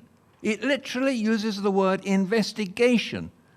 The planning board fully intends to investigate the history of this effort to discontinue a Mr. Perry, historic road. please, you used to sit at this table. I don't know why you are acting the way you are. Why are you butting in? Why can't I speak? Kathy, if could I just speak on the 81I part? Just Yes. in the interest of expediency, Yes. as I said, noted in an email I think that you and I had earlier today. The planning board has an advisory-only role, not a binding role under Section 81I, in that it's 45 days. My recommendation would be that if you have any interest whatsoever in putting this on the warrant, given when town meeting is scheduled for, which is just a little more than 45 days from now, you give them that notice now. Okay. On the discontinuance, their recommendations are not binding, but they are helpful. Again, the planning board thinks a lot about this. Karina and Mimi have actually reached out to suggest that I meet with them to discuss some of the legal elements of that. We have forestalled that until this board has a path forward. At that time, I'm happy to meet with them. Most of their issues are more bricks and mortar than legal. They're not bricks But and mortar I at think all. that, for the most part, I think it's important that this board send that notice now so that it doesn't delay town meeting. They could use all 45 days. They never have to give a recommendation if they don't want to, or they could give a recommendation shorter. But if you give them that opportunity now, in the off chance or the likely chance that you do have discontinuance in that warrant article, then you're covered there, regardless of the end result of that planning board process. So, Mr. Hellerman, are you admitting that the word investigation actually exists in the law, state law, Mass General Law, Section 41, Chapter 41, Section 81I? It does exist, doesn't it? You admit that? Do you? I'm not particularly keen on being cross-examined. Well, have you not read it? You're town council. So, Mr. Perry, the agenda item is to discuss the proposed MOU. If This you want to is, discuss- this is on the MOU, excuse me. The discontinuance of the road lies under the power of the planning board. Why don't you read section, you're the town council, for God's sake. it actually does not rely on the planning board at all. The planning board has been given an advisory role only. They can investigate whatever they like. Okay, they can investigate. But it is not in any way a barrier or binding. If they recommended 5-0 to either recommend discontinuance or not recommend discontinuance, it would not be binding on this board or town meeting. It's similar to their recommendations with respect to zoning bylaws. They cannot bind the legislative assembly or this board to putting something before the legislative assembly. I'm glad that we have those checks and balances with the planning board in those two instances and other instances, but it remains purely advisory, and it is an important box to check, but which is why I suggest that we stay on that time frame. But it doesn't affect your vote ultimately. Okay, so we actually do have an And I admission. did, And the excuse me, word Mr. does Perry, I'm exist. talking. Well, And I did- had the floor, and he No, butted you in on don't have the me. floor. You've had the floor 3 times tonight, and so. I insist on being able, this is a democracy, for God's sake. You can't just shut people up. You can't shut people up. They have a right to speak. We've got a Supreme Court case about this coming up, haven't we? Mr. Perry, we are on the agenda. I item am of the talking MOU. about the agenda item. He has just admitted, more or less, that the word investigation actually exists in state law. Do not trivialize the planning board's authority here. They can kill this project dead. Dead. Okay, The thank you planning very board much. can kill it. Don't trivialize their role, for heaven's sake. And why, I'm going to ask one final thing. Why the hell don't you ask St. Mark's to spend some money and finish their own bloody parking lot? Why the heck are we spending town tax money on building a parking lot for a multi-million-dollar private school, for heaven's sake. None of this is discussed. You're washing over it. You're going to town meeting for $500,000 to spend on a parking lot for St. Mark's School? Are you serious? Okay, we have another person that would It's a like to joke. speak. Ms. Fiore. Yeah.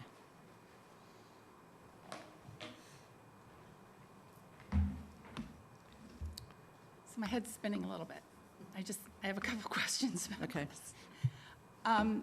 Are you proposing to leave in the new license agreement in the MOU with the change that it is only effective if passed at town meeting, if that article is passed at town meeting to do the land swap? Or are you saying to take out all of Section 5 and any reference to that license? The former.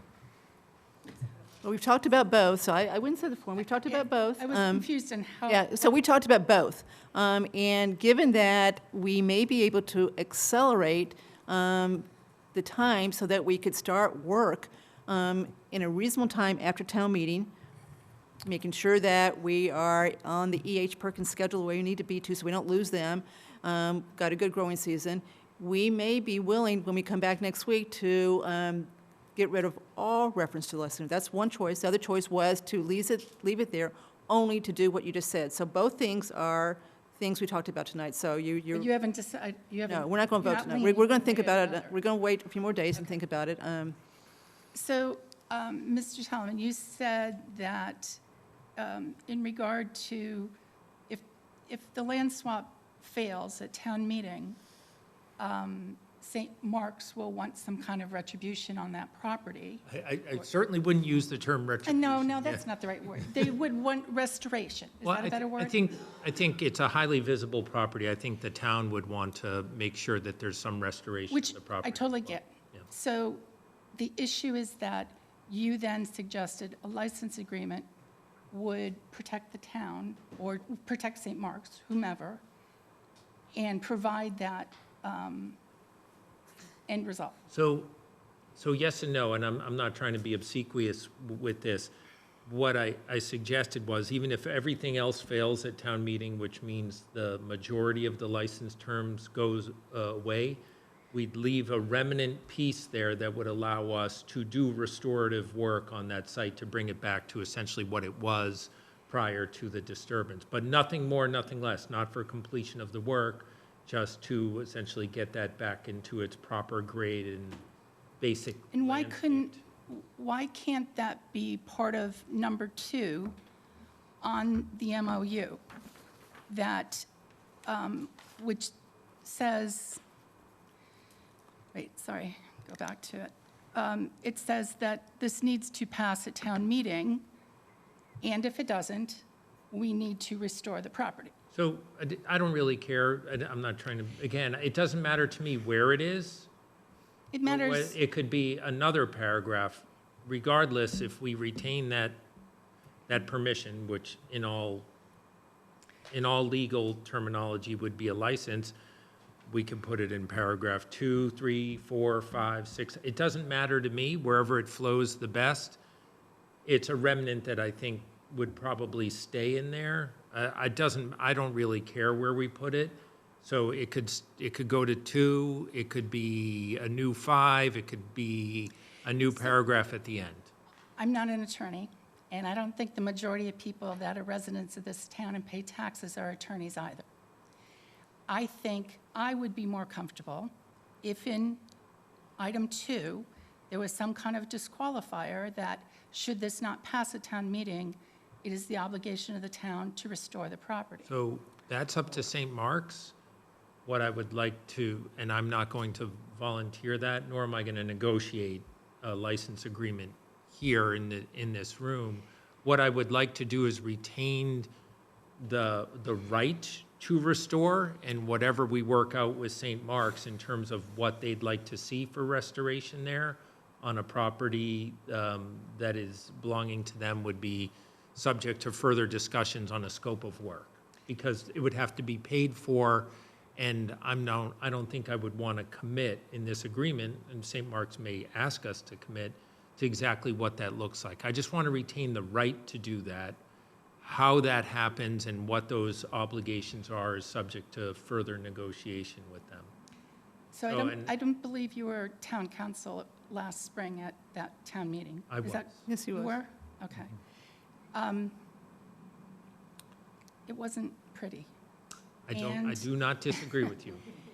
And I think on my perspective, and I think in this, I probably represent a number of people that voted against that.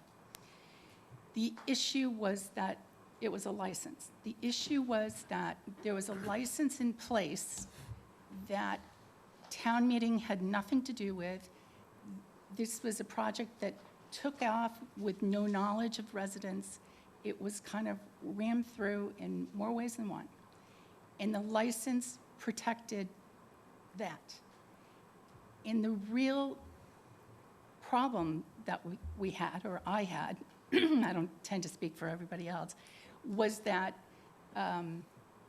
there was a member of the select board that said, I believe it was on that town meeting floor, should you not approve the easements, it doesn't matter essentially because we still have the license agreements. That is going to ring true in everybody's ears if you continue to have a license agreement. Well, they're just going to be hearing Mr. Healy standing on the floor last year saying, it's not going to matter because we still have a license agreement. It's a problem.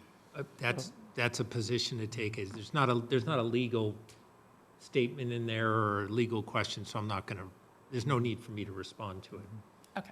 So, Another question is, you had if the land swap fails, then how does the town maintain the understructure that has been created to help with the library drainage and stuff?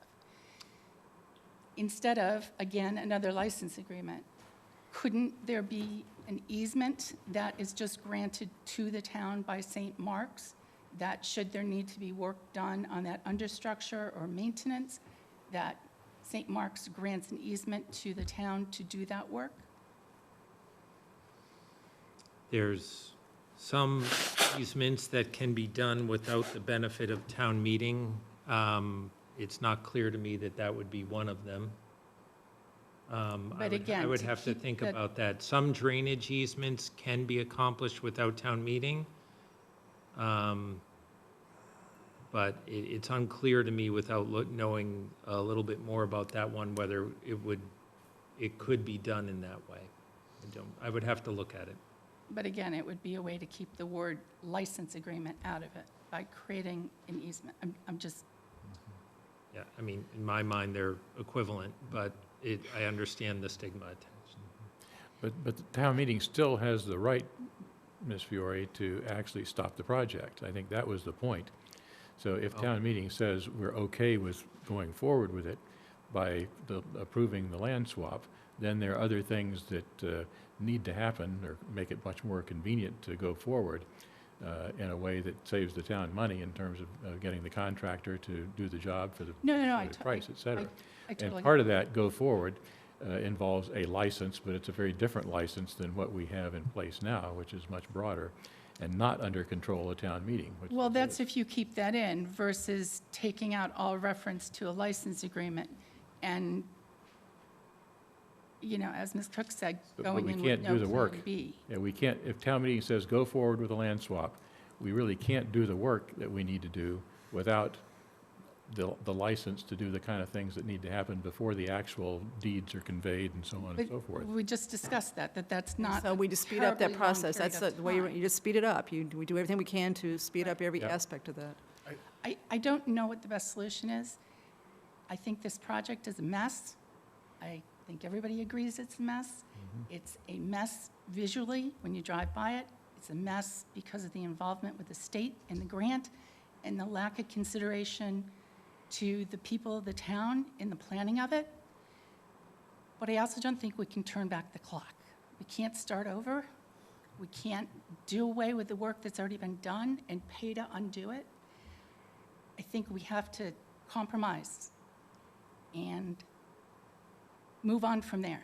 Put in place something that's going to make sure this kind of a project doesn't get ramped up in the future the way this did, but just start from where we are and move forward and solve the problem is what I would like to see done, but I would like to see it done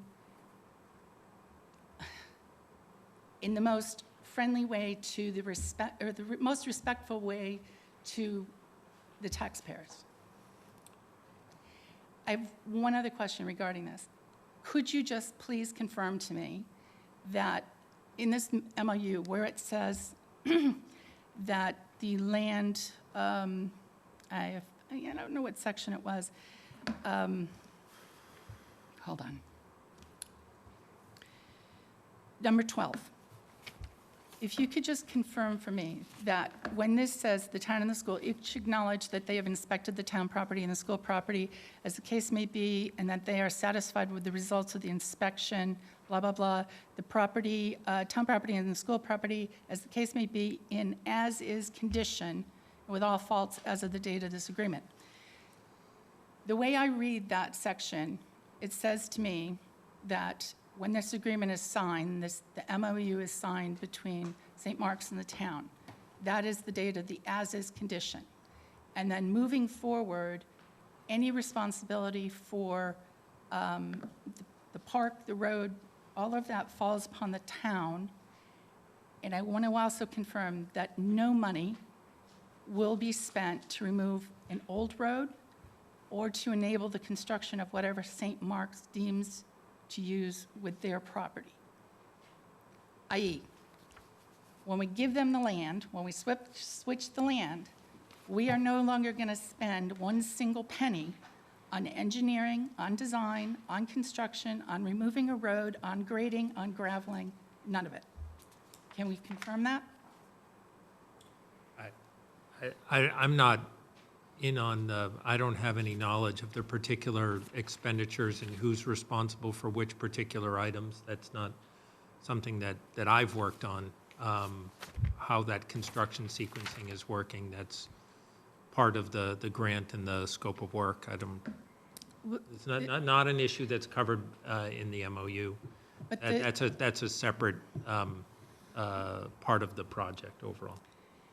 But in at least 3 or 4 locations in this MOU, it says that upon the land swap, St. Mark's is responsible for construction, maintenance, et cetera, of the property.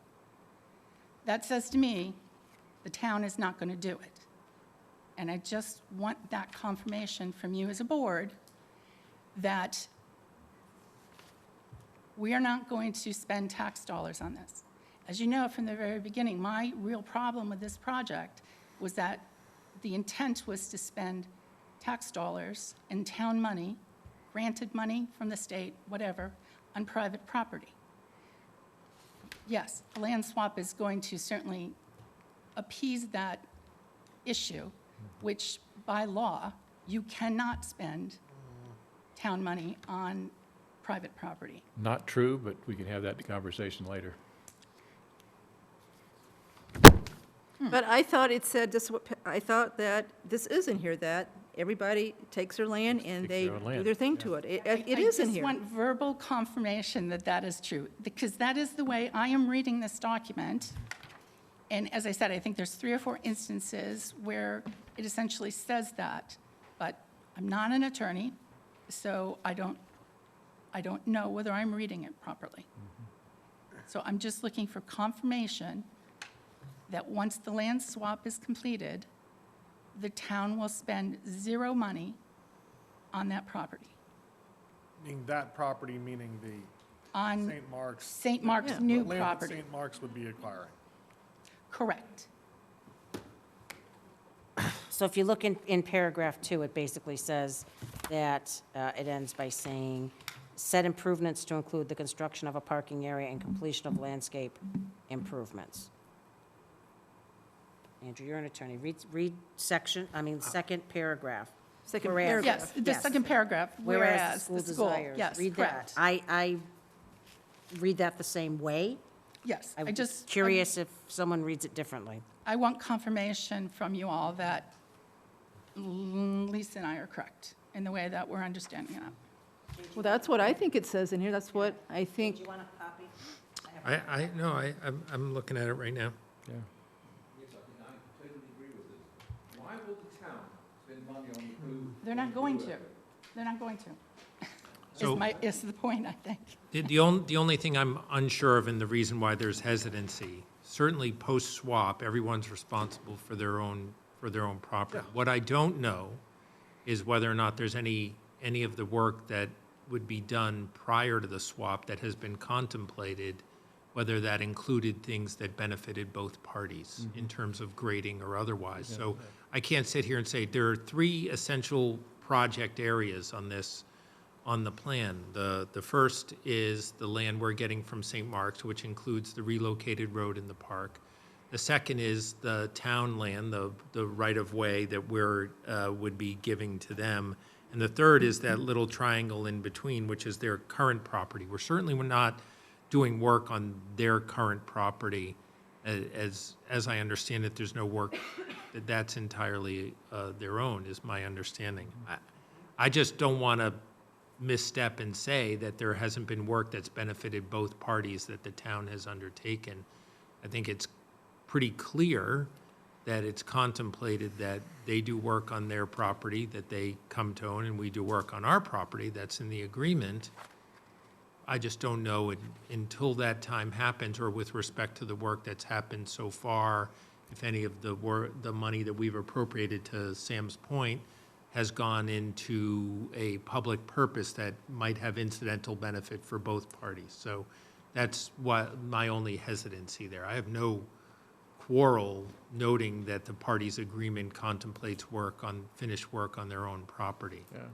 There's just could be gray area in these kinds of mixed construction projects. That's all. That was the only reason for my hesitancy. If there had to be grading as part of the Perkins project to make the stormwater work properly on our property there, I think that I would be comfortable with. Yeah, the doing anti-aid something like amendment that. contemplates sometimes work that spills over both lines.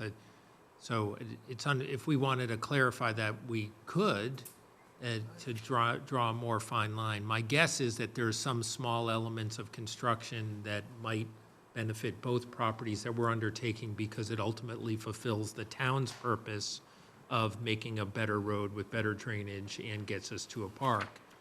But I can't sit here without being a contractor and give a full understanding of that, so. So we need to confirm this, but it's my understanding that the drainage work is done, right? It's done. The substructure. And was what done. Ms. Fury's talking about is originally there was discussion about we were going to give St. Mark's a gravelled parking lot. That's, And remove the road. and remove the road, right. And so that is off the table. I mean, to me, I thought Is this it? is what took care of that. And so we should clarify that, because I think that is what this says, that we don't intend to spend another dime on the property that they are swapping for. So could we ask Mr. Purple to get with the contractor to identify the work that is left to be done on the blue section of the proposal and incorporate it into, I don't know if it goes into this agreement or just, there needs to be some understanding of that. Right, so I think it's important just to make sure that St. Mark's has the same understanding as what this board's understanding is under the conditions of the MOU. I mean, a simple perusal of the plan shows the 2 areas touching each other. So certainly the preparatory work that we're doing to get a new roadway, there's going to be some small overlap. This is more of a But Venn that's not diagram. what she's talking about. No, so- I understand. I'm just, I just don't want to draw too bright a line while we're commencing with the work there, so there needs to be an understanding of it. If, we have to be careful not to put too fine a point on it. So we can get that clarified? Okay. Thank you. Thank you, Patty. Okay, thank you, Jay. I think we've done all we can do tonight. Thank you. You're welcome. Thank you. You're welcome. Thank you. It's an interesting one. Nice to see you in person. There's a yeah. word for it. A lot of moving parts. Okay, next thing is ARPA funds. So I think we've got two things to vote on tonight. Ms. Malinowski, you want to describe the Board of Health one? Sure. So in your packet is a memo that I distributed after the Board of Health took a position to release the earmark of $50,000 that was for FY '24 to supplement the health director's salary. Through conversations with the health director and the staff in the department, there were multiple factors that went into this, but essentially the current status of the department is that we're moving out of the COVID world or more into the stable state of living with COVID, and the board and the department staff, including the health director, felt that we could move her number of hours down for FY '24. So we are returning the earmark. Definitely appreciate this board's support of earmarking it and using prior year funds to get us through a difficult time for our residents. So we hope that this is a positive story here on returning some funds. Okay, so the number in the ARPA spreadsheet is 51,825? Okay, You can have all of it. all right. Every little bit helps. Okay, so I will make a motion to move the 51,825 that's been earmarked for Board of Health for the director for fiscal year '24, zero that out and move it to the bucket that we call general property tax relief for residents. Second. All in favor? Okay, 5-0.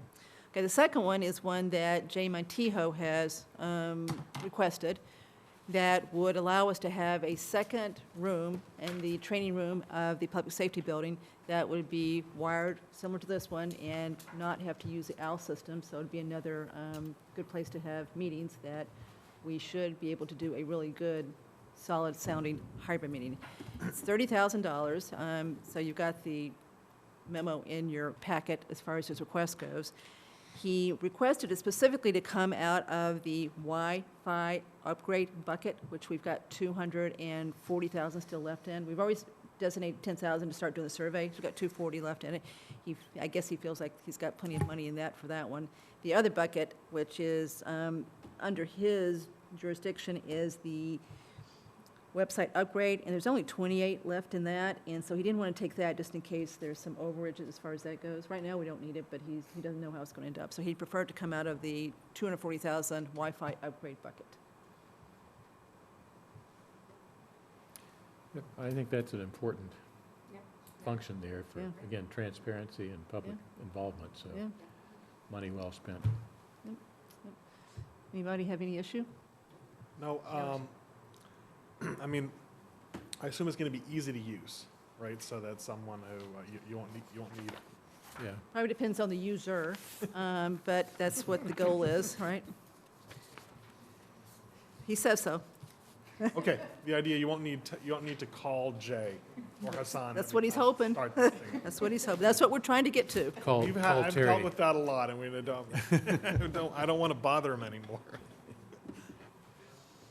Just a general comment, can we just get an updated spreadsheet Yeah, on where we're at? I also think as we're going through this process, so, he has X amount, we don't think we're going to spend it all. Like, I think I know Carla's on top of it, but, it's, at some point, we need to add up what we have left and add it to FY '25 offset. Yep. Okay. So I update this as soon as we leave here, so I keep it, and then I send it to Melanie, I send it to Carla.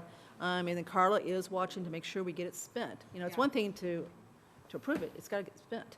So I think we're in good shape, but yes, I will update it and send that out to everybody. Okay, so the motion is to approve the funds requested by Jay Montijo to basically outfit the training room in the public safety building with the same type of system we have here for $30,000. Using ARPA money, wait, I got to finish, using ARPA money, using the bucket for Wi-Fi upgrades. Second. Okay, all right. Okay, all in favor? Okay, great. Okay, Ms. Braccio gets to leave early tonight. Good night, everybody.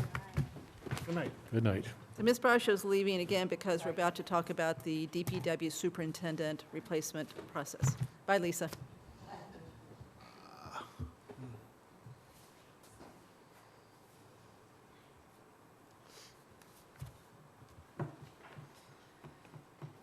Okay, so the public may not know where we stand. We had identified a candidate, Mr. Phil McNulty from the Town of Stoughton Water Department, and had extended a offer to him. We were in the middle of negotiating the contract with him when he changed his mind. He let us know the Saturday before the Monday we were going to vote on the contract, sent us an email, I guess all of us an email, and basically gave us 2 reasons for deciding to not take the job and stay where he was. The first one was that he didn't want the select board to settle for him, and he used settle in quotation marks, and I think we know where that came from. And number 2, Stoughton talked him out of it. So they must like him a lot, and when they got wind of the fact that he was going to do this, they convinced him to not do it. So he has withdrawn from it, so we're basically back to ground zero. So tonight, we need to decide on what the process is to go forward, starting all over. In anticipation of where we might end up tonight, Mr. Purple has talked to Bernie, what's his last name? Lynch. Bernie Lynch, yeah. Who I think Sam knows, who is a professional municipal recruiter. So we've got a contract that we could agree to tonight to allow him to basically take this process forward. It's $9,000. He's got it outlined pretty well as far as the steps goes. He's got it outlined kind of 2 parts, 6,000 for one part, 3,000 for the other, and pretty specific about what he's going to do. So with that, Andrew. Sure, I think I had a question here, if I can. Just overall, I agree with that approach. I think that's what we had talked about all along, is that if the recruitment process, if we ended up in the situation that we're in now, that we would hire Mr. Lynch. In the scope of services, the second bullet is a preparation of a position statement that brings together information about the town, the position. That's just, he's putting together something to like help kind of inform a recruitment ad, something like that. Okay. Just wanted to ask about that, but I am fine with the contract that's in the packet, and hopefully we can, hopefully this will result in identifying a successful candidate. Because we need one. Okay. Sam? Yeah, Mr. Lynch has an exceptional reputation in the state, been around a long time, knows an awful lot of people, and I think is a great entree to understanding sort of who might be looking for positions like this. No guarantee, it's a tough job market out there, certainly for hiring positions like this, but I think he gives us an edge in terms of more direct access, and my theory is that you're better off finding somebody who is actually not looking for a job, who's pretty happy where they are, but looking for maybe a new opportunity to move to a bigger place, or maybe somebody who's looking for a simpler job than they're currently holding to sort of serve out their last 10 years before they retire, kind of thing, who has good experience in the kind of things we're looking for. So I think Mr. Lynch is in a position to have some understanding of those kind of opportunities as well. And I think this is pretty short money for the kind of input that we're likely to get. And it's a very fair price in terms of my understanding of the recruiting market, certainly. So I think this is a good deal, and it gives us, I think, a real leg up in terms of finding another candidate. So I strongly support this. Chelsea? Thank you. My question was around the last step of being assistant town administrator in the interview of finalists and selection of a DPW superintendent for presentation to the select board. Can we take it a step further and have it be that we have a signed contract? Or upon starting? I just want to protect I mean, with this job market, Yep. you know, I don't want to get to step 9, which is kind of where we got to, and pay them, and then we don't have anyone. Good point. What do you think, Mark? I believe they would be happy to provide that service as well through the negotiation process for a contract. So is that what you? No, what- She no. wants a contract No. signed. No, agreed to. I don't want to pay him and not have anybody in the seat. Understood. Yeah, I'm not sure that works, though. I mean, it would be great. On the other hand, for this kind of fee, I don't think, at least I wouldn't guarantee that you get a final contract for this kind of money. I agree, it's a great fee. So I paid Yeah. 25% last year for 2 people, Yeah. first year salary, I so that paid- would be, what, I paid a Karen's third. 24,000? Yeah, I paid a third, so. Well, I got a discount because I did 2, so they did 25, and we begged for that. So is that, it a good fee. is this price because it doesn't include that? I can ask what the price would be if there was a guarantee that the successful candidate would be carried through to contract. Or more proactively, does this include, could this include that? Yeah. Semantics, understood, yes, So- yeah. Let me see what he says, right? See what he says.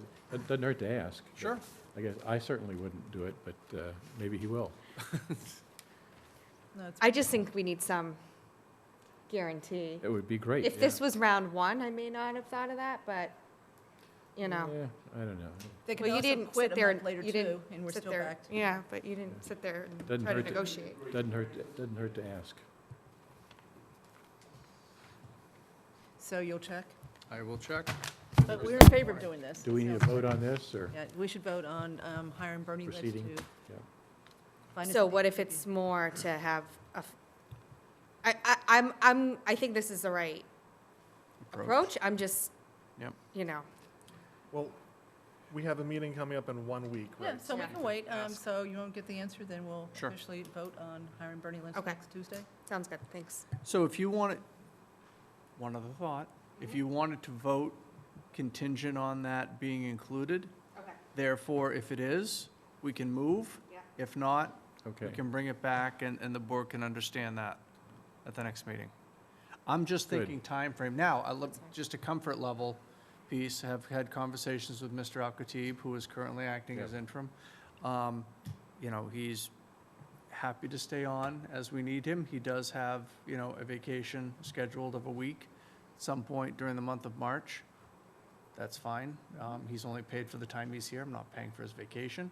So, so that is somewhat of a comfort level that we have that in place.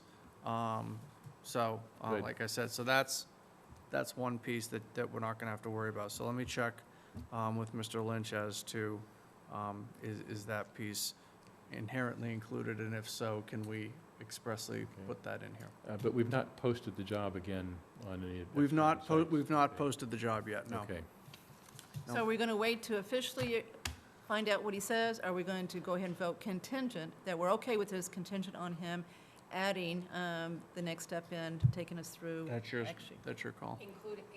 Included in the 9,000. Yeah, If it's included in the 9,000, then I he think we gets- can vote on it. He gets paid if we have a signed agreement with Canada. Would you, I thought you were saying bye to us. I thought you were waving bye. Do you want to talk? Can you come up to the Come microphone over over here here? and tell us, introduce yourself.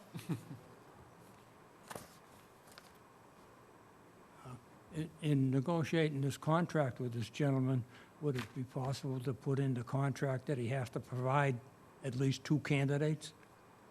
Would he agree to that, maybe?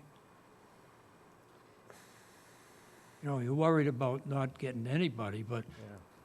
part of the contract, he's got to agree to Yeah. provide 2 people that you could look at. I'm not sure I- he would take this yeah, contract with, I- I mean, this is a tough job market right now. Yeah. Oh, I know. He's a very reputable Yeah. recruiter out there. Yeah. And I think if we put too many constraints on it, he will say, you know, I don't need this. For $9,000, I Yeah. spend my time elsewhere, Oh. so, It wouldn't hurt to ask him. yeah. I guess, I mean, the contract as listed does speak to finalists with an S, yeah. so that would seem to indicate more than one.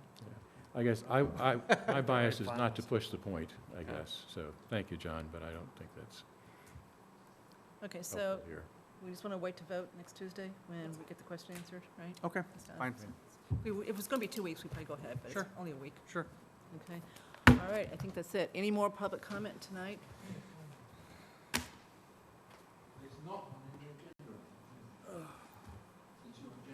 If this public comment is for something not on the. Yes, I know it is, and it's not on the agenda item. It's about how this project might end up. What's best for the taxpayer here is quite clear to me. There should be absolutely no more spending on this project whatsoever, including to town council, whatsoever. The project should be cancelled outright and stop spending anything in the future. St. Mark's started this by asking for a free parking lot. I know that today because I found out about it. They started this proposal. That's why the road was kicked south. That's why the trees were cut. That's why the parking lot is so big up north. I think the town's position, let me finish. Talking about something again that's on the agenda. No, it's not. Something else you No, it's not. I'm not talking about the MOU. I'm talking what can happen after the MOU. What I think, if The park project was on the agenda. let me finish, please. And we're not going to let you finish. Oh, I'm I'm asking not you- talking about the MOU. I'm talking The park about. was also on the agenda. We had two separate items. The park was. on I'm the not agenda. talking about the park. I'm talking about the entire project. I think the town's position to be not that asking the town should spend money cleaning up the mess. St. Mark's should clean up the mess. They asked for this. We spent $500,000 up there unnecessarily, essentially for St. Mark's. What the negotiation should be is St. Mark's, give us back the $500,000 we spent uselessly for your parking lot. That's what the town's position should be. Give us back the $500,000. Then we'll talk. Not the town going in there and spending our money re-landscaping it. It's their lot, their land. They asked for it. It's a futile project. It's not needed. It should be cancelled outright. We should give the $290,000 back to the state where it belongs and pay for our sins. And they are sins. This project is corrupt. From day one, it should be stopped. Thank you. Okay, motion to adjourn. Second. All in favor? Aye. Thank you, guys. Thank you.